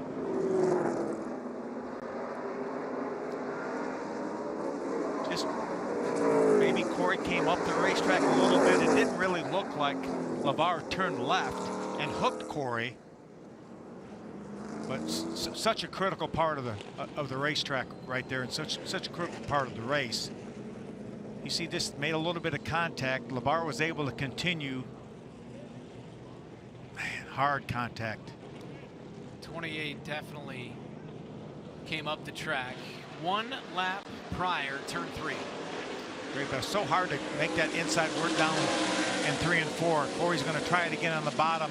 They're going to make a little bit of contact right here, possibly. Corey has a half a car length on him, and they come together. Again, that initial view was a little bit better, and then Tony came along hard into the outside wall, as well as into the 28 of Corey Day. That'll be done for the 28. And the Here's that original view, Brent. Watch. Yep. You see LeVar is pretty close to the outside wall. He might have had a foot or two, but he doesn't have to run against that outside wall. I think it was just a situation where Corey knew how critical it was to clear that 6 at that point of the racetrack. it'll be a learning experience for sure. He got a lot of great experience for 130 laps.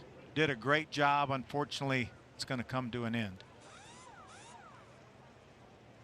You like the aggressiveness, racing for second there, but just squeeze the 6 up the track. Here's Heather. Concern for the 6 right now is the left front damage from that contact. His crew chief, Danny Johnson, right now just saying he's really worried that that left front tire is going to go down. He did just drive by right in front of the pit box, and they were unable to tell for sure, but he did tell LeVar that that car is going to tighten up on you now. But they also relayed to him they thought he held his line in that moment and that they didn't feel that LeVar did anything wrong. Okay, thank you. You see the damage there on the left front of the 6 car, LeVar Scott. Corey Day, it'll come to a frustrating end here tonight. Well, coverage of the Leagues Cup with Guadalajara versus San Jose will start on the Fox Sports app. We're going to join live here on FS1 once this race concludes here on lap 135. It's just not normal for us to get 2 red flags like this in a race.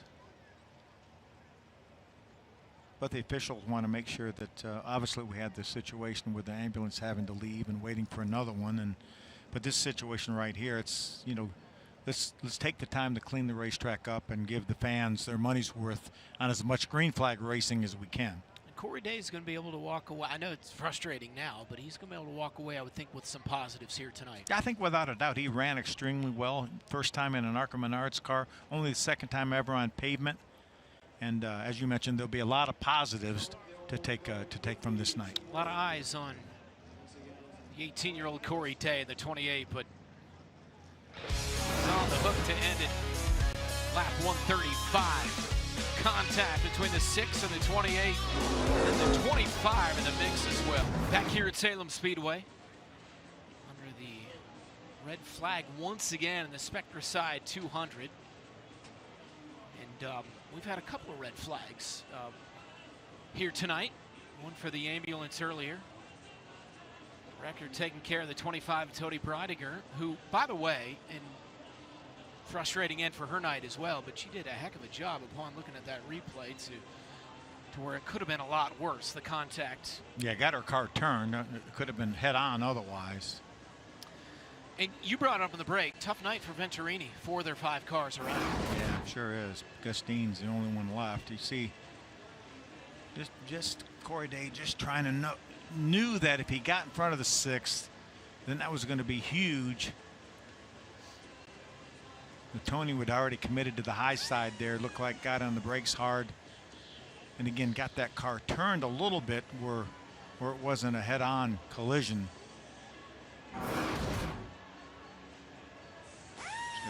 A lot of speedy dry on the racetrack.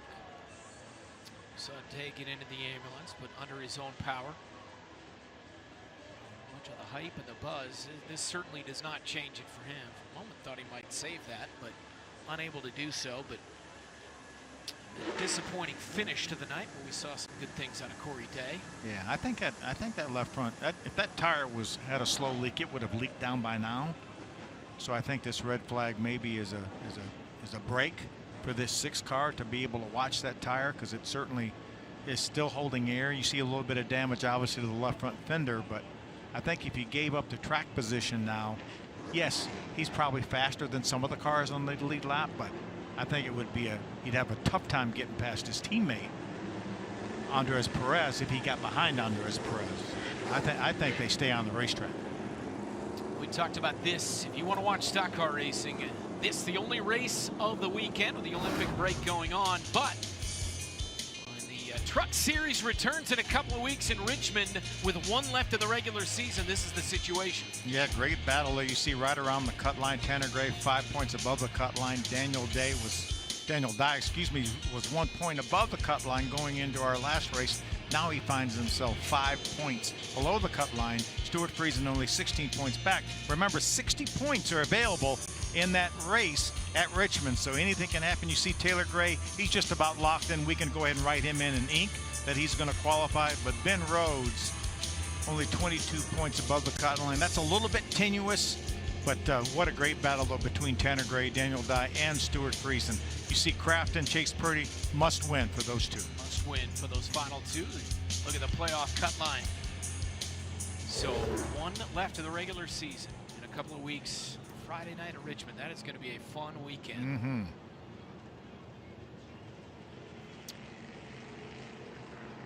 So cars rolling once again here on lap 136. So Welch has led them all. So 11. Yeah, Cordy Dennison was a free pass. That's why he passed the leader. So Dennison will come back around. He's in 10th. So the 6th car had damage, obviously, to the left front, but that tire has stayed up. So how much is that damage on the fender going to affect him here? Well, a little bit of an arrow. When you're running 120 or 130 miles an hour getting in the corner, certainly arrow comes into play, but I think it would hurt them more to come to pit road to beat that fender out and try to adjust that or whatever, and you're not going to get it right anyway because of the damage. So I think they're better off just staying on the racetrack as we take a look at Isaac Johnson, who's really doing a nice job here. Had his first career top 10 at IRP last week. Right now running in the 7th spot on the lead lap here with just over 60 to go. 10 spots above his boss, Greg Van Alsten, the 35. The Endress and Hauser Ford from Martinsville, Indiana, the 24-year-old Isaac Johnson. Heather is standing by with the driver of the 28. And Corey Day had a lot to learn tonight, and it seemed like you were learning as you went, getting better as you went, but we now have to go back to the moment where it all went wrong on the backstretch. Take us through it. Yeah, I think just fresh tires there, and I got under him into 1 and had a really good run, got cut really good in 1 and 2 down the back straightaway, and thought I had him clear, and I guess I just didn't. So I think that was on me. I'd have to go back and watch it, but man, just want to say a big thanks to Mr. H and HendrickCars.com for the support and getting me out here. You have 2 more starts this season in the ARCA Series. So what did you learn tonight prior to that incident that you can take to those upcoming races? Yeah, I think just learned, racing around cars, learned definitely what not to do there. Just carry all the experience and all the laps and, the way we worked on our car into Bristol. Thanks, Corey. He's had a lot of great nights, and he's going to have a lot of great nights on the national stage. Heard him thanking Mr. H, and it's thrilled for them to get the opportunity and the support from Hendrick Motorsports here tonight. Yeah, I know he's looking forward to Bristol. I'm sure he's got a lot of sprint car races to run in between now and Bristol, but I think he can take what he learned tonight, and obviously he has pace. That's the critical part, and he'll have a blast at Bristol, and he'll be a contender. So will that 18. Yeah. So Wallach has been dominant from the opening laps of this race. He's led them all. LeVar Scott has been able to stave off Corey Day as well as Andres Perez and maintain second. That left front tire appears to be okay. He's got damage to the left front quarter panel. See how that affects things, if he can continue to maintain second place the rest of the way, and if he's got anything for the 18 on this restart. But Perez is going to be hungry to get second place here. It should be a good battle. Obviously, Perez will be lined up behind his teammate. That will move Gus Dean now up to the second row outside, right behind Sawallich on this restart. And that 55 car, Gus running 4th. We remind you once again, coverage of the Leagues Cup with Guadalajara versus San Jose is going to start on the Fox Sports app. We will join live here on FS1 once this race concludes. Deep into the night at Salem Speedway, after a couple of red flags, a number of cautions throughout it all, though the 18 has been able to lead this thing and has been the dominant car once again this evening. The attrition has been so high, we're running out of cars. Running with 25. For the 5 Venturini cars are done. Custine is their last hope. It'll be an opportunity for a lot of these drivers to get some good finishes. We talked about Isaac Johnson running 7th, Cody Dennison now has moved up to the 8th spot. Ryan Roulette in 9th. And you see Day and Reidinger still on the pylon because they were that many laps ahead of these other cars. But Brayton Laster will move up into the top 10 here in just a matter of a couple laps. Christian Rose started in the back of the field, and he's up to 5th. Leading a train of 3 Fords with Kimmel and Johnson.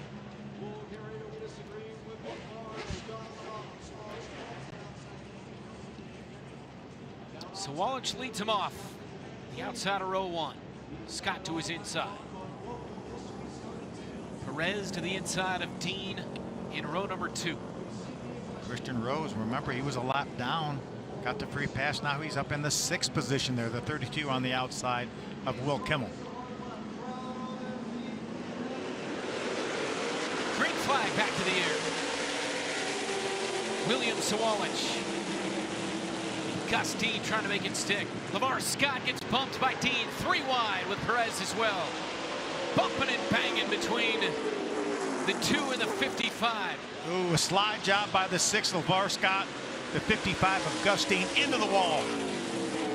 So Dean going to lose a number of spots. He falls back to 6th. I should have said the 6 and the 55 are bumping and banging, and the 2 is lucky to avoid that as the 55 of Gus Dean falls back to 6th. It's Perez in 2nd, Scott in 3rd. Will Kimmel now moved up to the 4th spot in that red number 69.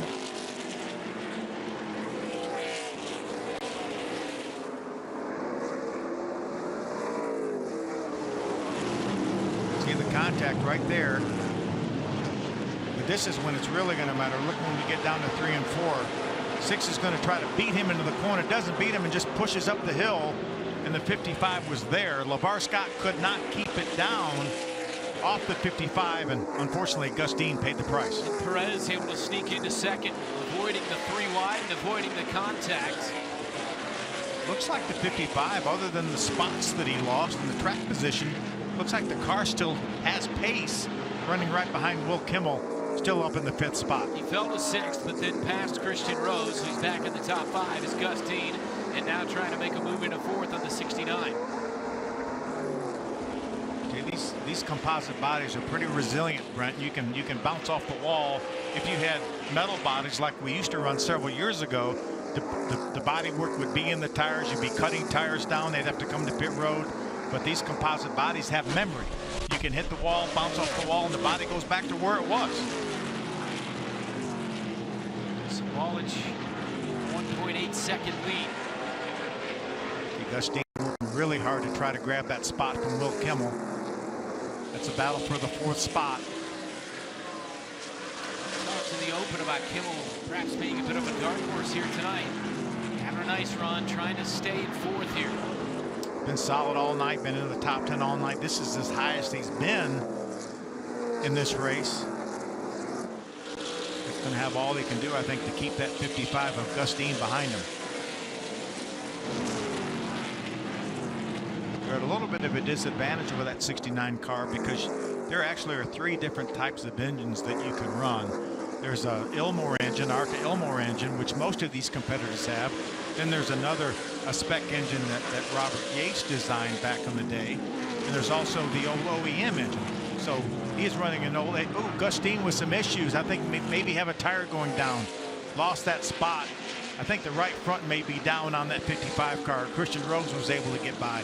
Gus Dean off the pace and now into the wall. With 50 laps to go. Going back to the contact a few laps ago, the battle between the 55 and the 6, and now he's going to have to come down pit road. That right front is down on the Gus Dean machine. It may have been a fender brace or something like that that was rubbing that tire. The body work would not have done it. That's just composite material. But certainly may have been a fender brace or something like that. But he stopped on pit road. Let's see if he can keep going so we can stay green. For the moment, we stay green with 48 to go. So Wallich out front by 2.5 seconds. Perez and the LeVar Scott. Kimmel 4th, and now Rose back into the top 5. They will work on the 55 of Gus Dean. Pit lane. See, the tire's already flat. He realizes it's flat. Trying to get to pit road. Does make some contact with the outside wall. Heather, what are they saying in the 55 pit? Well, the problems get worse here for the 55. They've got an oil leak, and it also was reported by Gus Dean that there was a fire inside beneath the firewall, so the 55 done for the race. That's unfortunate. Thank you, Heather. Gus Dean had a nice run going and was in a battle for second. And that's how his night will end with 45 to go at Sawalich, and now Perez, the second place car, was able to get around his teammate Lamar Scott during Scott's melee with a 55. Christian Rose has inherited the 5th position with Gus Dean's issues. That would be his, if he could stay in the top 5, that would be his 3rd top 5 of the year, first since Talladega back in April. Be a good shot in the arm for Christian Rose. Seems like these two Rev Racing cars have been together since the drop of the green flag. There's Christian Rose right there running in the 5th spot. See right behind him, Isaac Johnson. We talked about him getting his first career top 10 at IRP last week. Right now running in the 6th spot, doing a nice job. Tennyson into 7th. Led 8th. You talked about it. So because of the attrition, you see some of these names up in the top 10. Laster in 10th. Yeah, we're not sure if Gus Dean will be able to get back to the racetrack. Heather said probably not, so he will drop out of the top 10. That will put Laster up in the top 10, as well as Michael Maples looking for his first top 10 of his career. 41 laps to go. Rose, Johnson, the battle for 5th. I know how much Rose would love to hold on to this top 5, and I know how much Isaac Johnson would love to grab a top 5 finish. Good battle here for 5th. 5th always just sounds so much better than 6th. Absolutely. You know what I mean? She get that top 5 moniker instead of top 10. 40 to go at Sawalich by 2 seconds on Perez. Scott, Kimmel, and then Rose and Johnson with a good battle for 5th. I think Sawalich has done such a nice job of managing this race. He opens up to a second half 2-second lead and then just maintains. He doesn't have to push that car. He knows I think he has more there if he needs it, but right now he knows he's a half a straightaway clear of his competitors, and he can just ride. A nice night for he and crew chief Matt Ross, who alluded to you. Matt spoke earlier today after qualifying. He was feeling good about things. Here's Heather now on Will Kimmel. Heather? And I talked to Will earlier today, and he was very thankful because he is local to Indiana, and he had a lot of local sponsors come on board. He said, in fact, we're full for this race, so he was very proud of that accomplishment. But I talked to him about this race car in particular. This is the same car he ran at Charlotte earlier this season where he finished 4th. He said they did take it to Winchester and test it because last year they did have a broken shock mount, so they wanted to make sure all the nuts and bolts and everything were where they wanted him to be. But he told me he should have top 3 speed, but he said the deck would be stacked against him with all these competitors in the field, which unfortunately we lost some at this point. But he said the important thing tonight is going to be to race the racetrack, keep the fenders on it, and get to the end of the race because it's going to be a grind, which we have definitely seen. That's exactly everything she's saying. And top 3 speed. Well, he's in 4th right now, trying to hold off the 32 of Christian Rose. Check out the right rear here. Looks like maybe some brake heat. You see some brake heat on the rear, and that's when you've got a pretty good balanced car. A lot of times we see brake heat in the front rotors, but what a battle we have here. Talk about heat. There's some heat in this battle for 4th. Weddington Custom Homes is the main sponsor on that 69 car, local company that allowed them to be there, and Bill Kimmel said if you could mention them, he would appreciate it. We appreciate them coming on board this 69, so Will Kimmel can race here at Salem. Jack's Wax also providing sponsorship. Rose is providing heat, trying to get to the back bumper of that 69. Almost Heaven West Virginia, the sponsor on that 32 for Christian Rose. And if he could get by Will Kimmel, he would say Almost Heaven Salem, Indiana. Absolutely. 34 is right there as well, trying for his first ever top 5, Isaac Johnson. Great battle right here. Will Kimmel using all those 134 ARCA starts of his career to try to hold these two back.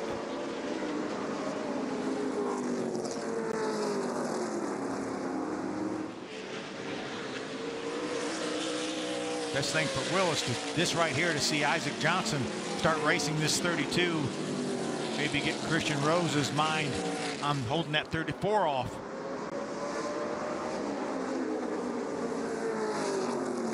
That's the thing that Christian Rose has to guard against. If he gets a run on the bottom, then Isaac Johnson may take that opportunity to jump to his outside, and if Christian Rose is not able to make the pass, he may lose that spot to Isaac Johnson. So he has to play a little bit of defense too. Rose with 10 starts, 3 times in the top 10. Best finishes 4th. He's in 5th tonight. And around Kimmel, Johnson is right there. And so is William Sawalich right there to try to put all these 3 a lap down. This is going to be a good test here for William Sawalich, how quickly he can get by these cars, because these cars have some speed. You see Isaac Johnson giving way. Nice class move by that young driver to let Sawalich go. You see Christian Rose moving to the inside to give Sawalich the outside. See what Kimmel does as well for the 18. So far it's been pretty painless for Sawalich. I think Will would rather him pass on the inside. I think Will allow him to get by him. There he goes, but without having to worry about the 32 taking advantage. So no problems for Sawalich around the cars that are in 4th, 5th, and 6th. Also important for this battle right here to see who stays closest to our leader in case the caution were to come out. Obviously, they would get the free pass. 24 laps to go at Salem. Good ongoing battle for 4th between Kimmel, Rose, and Johnson. You can see the pylon and all those drivers up in the top 10 now that we talked about. Dennison, Roulette, Laster, Maples, all with top 10s going.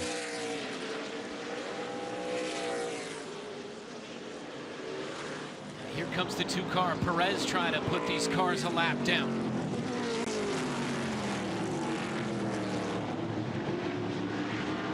Again, the 34 Johnson giving way, knowing that these cars are racing up on the lead lap.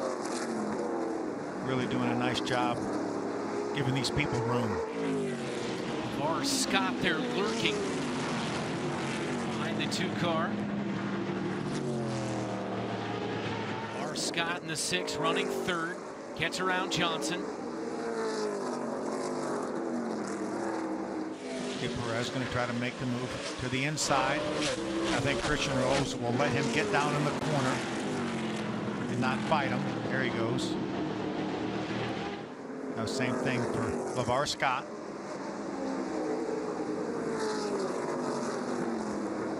Just 20 to go. So Sawalich by nearly 4 seconds. Battle is for 2nd between Perez and LeVar Scott. We're also in the process of putting the rest of the field a lap down. Yeah, Perez able to get by Will Kimmel. Now he has LeVar Scott hung behind a couple of these lap cars.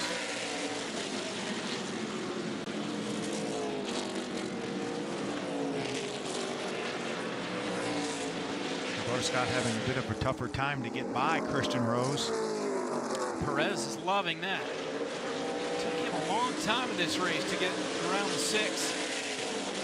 Finally able to do it now, putting some distance between himself. It's going to add to it as Scott got sideways off the turn.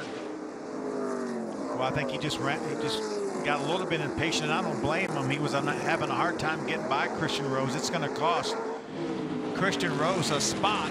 It's going to make him lose that top 5 position. Perhaps our final potential Reese's sweet move of the race right there. Yeah, LeVar Scott said, I'm losing touch with this 2 of Andres Perez. It's time to go. Here is that sweet move. Moving on the track for the 6. Visit ARCARacing.com on Monday, 3 p.m. Eastern. to see who is crowned leads the sweet move of the race. 14 to go. Sawalich by 4 seconds.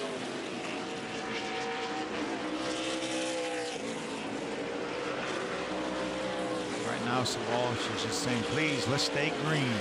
Let's just get to the end of this thing. Let's don't have to have another restart. There's the battle for fourth now. Isaac Johnson has moved up to the rear bumper of the 69 of Will Kimmel. Christian Rose lost that spot with that contact from LeVar Scott.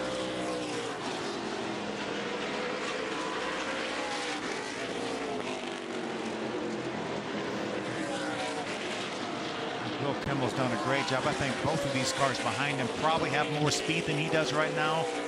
We see him get sideways there. That car's been loose. Here comes Christian Rose. He may get them both. Rose around Johnson and now around Will Kimmel on the inside. Christian Rose, but back comes Kimmel on the high line. We haven't seen hardly any passes made on the inside down in 3 and 4. We've seen a few down here in 1 and 2. 69 got sideways. The 32 trying to feast on it, but he settles back behind Kimmel. I love how hard these guys are racing. 10 to go.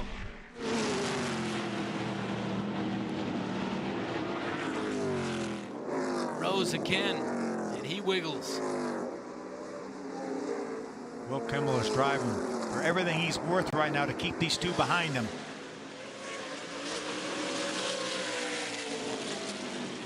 Sawalich a sizable gap on Perez. Perez now a sizable gap on Scott. The battle here between Kimmel, Rose there in 5th, starting in 23rd, had to go to the back of the field, unapproved adjustment. Practice this afternoon all the way up into the top 5 and trying to hunt down Kimmel once again with 8 laps remaining. And Johnson right there on his back bumper. You see that 2nd and 3rd place positions there by Perez and Scott. That's a snapshot of what our championship is going to look like all the way down to the very end.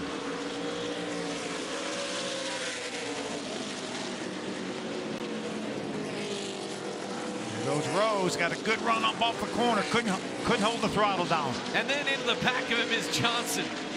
That was a break for Christian Rose that he get run into from behind by Isaac Johnson. A little push after he had lost momentum. 6 to go.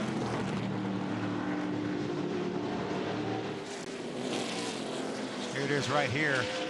I think the 34 hadn't have been so close and running the back of him, he could have just turned left and drove by him, but he was too close.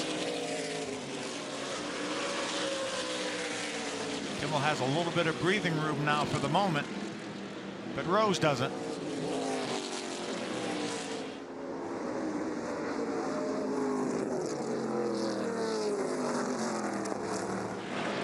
Sawalich by 4.5 seconds.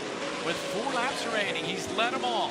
Looking for his 4th win of the 2024 campaign here in the ARCA Menards Series. He's still the fastest car on the racetrack, even with this big a lead, and I'm sure he's riding a little bit. But Matt Ross has that thing tuned up tonight. Coming to 2 laps to go for William Sawalich.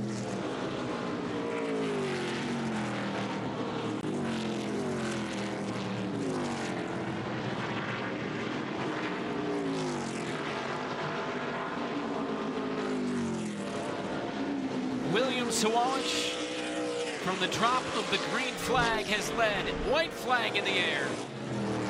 Final lap. William Sawalich looking to go wire to wire for his 4th win of the season. One more corner. Final turn. William Sawalich in the 18 takes home the checkered flag here at Salem here tonight. Dominating performance by that 18 team. Wire to wire for his 4th win of the season for Joe Gibbs Racing. And William Sawalich headed back to victory lane. Kimmel held off Rose and Johnson for that 4th spot. 3rd straight year, the winner of this race at Salem has led every lap of the race 2 of the 3 have been the 18 car. Yeah, Sammy Smith was in that 18 car back in 2022, led every lap, and then Jesse Love did it last year, and William Sawalich does it this year. In the Spectracide 200, William Sawalich gets the job done here tonight in Southern Indiana. Win number 4 on the season in his 7th start. Joe Gibbs Racing in the 18, Matt Ross, his crew chief. 17-year-old William Sawalich from Eden Prairie, Minnesota, in the Starkey Sound Gear Toyota. And he goes home game for him next week at Elko. At Elko, that'll be fun. Grew up just down the road from Elko. And he'll look for win number 5 on the season after an absolutely dominant performance here tonight.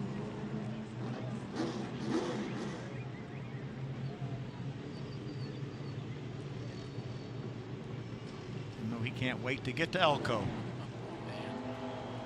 Shortest track of the season, 3/8 of a mile. Always fun racing at Elko in Minnesota. And we'll have it 1 week from tonight, 9 Eastern. I think it's a lot of fun for William Sawalich whenever he gets to race the way it's been.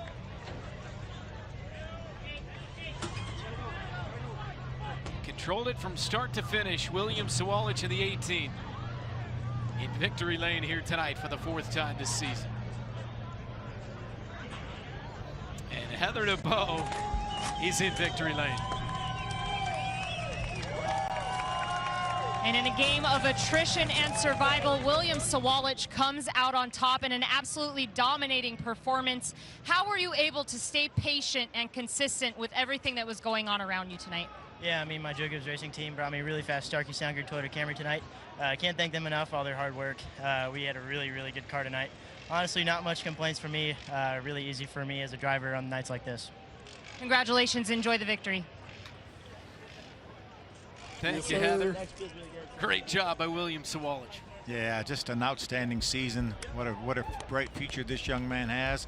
Will turn 18 in October. We'll get in the Xfinity car for Joe Gibbs Racing towards the end of the season, so that'll be fun to watch. But I know that he's going to Elko next week. He got beat by Jesse Love there last year, and I know redemption's on his mind. His home track. Andres Perez, another 2nd place finish, still seeking that first win, but he was in 3rd much of the night and was able to get around the 6 of LeVar Scott late. Yeah, both of those drivers doing a great job. 1-2 in points coming out of here. Heather DeBow, Phil Parsons, and our entire practice crew. I'm Brent Stover. ARCA Racing returns to FS1 next Saturday, 9 p.m. Eastern from Elko Speedway. Again, the home track of tonight's winner, William Sawalich. Coming up next, we join the Leagues Cup with Guadalajara versus San Jose. With that, we say good night from Salem Speedway in Indiana.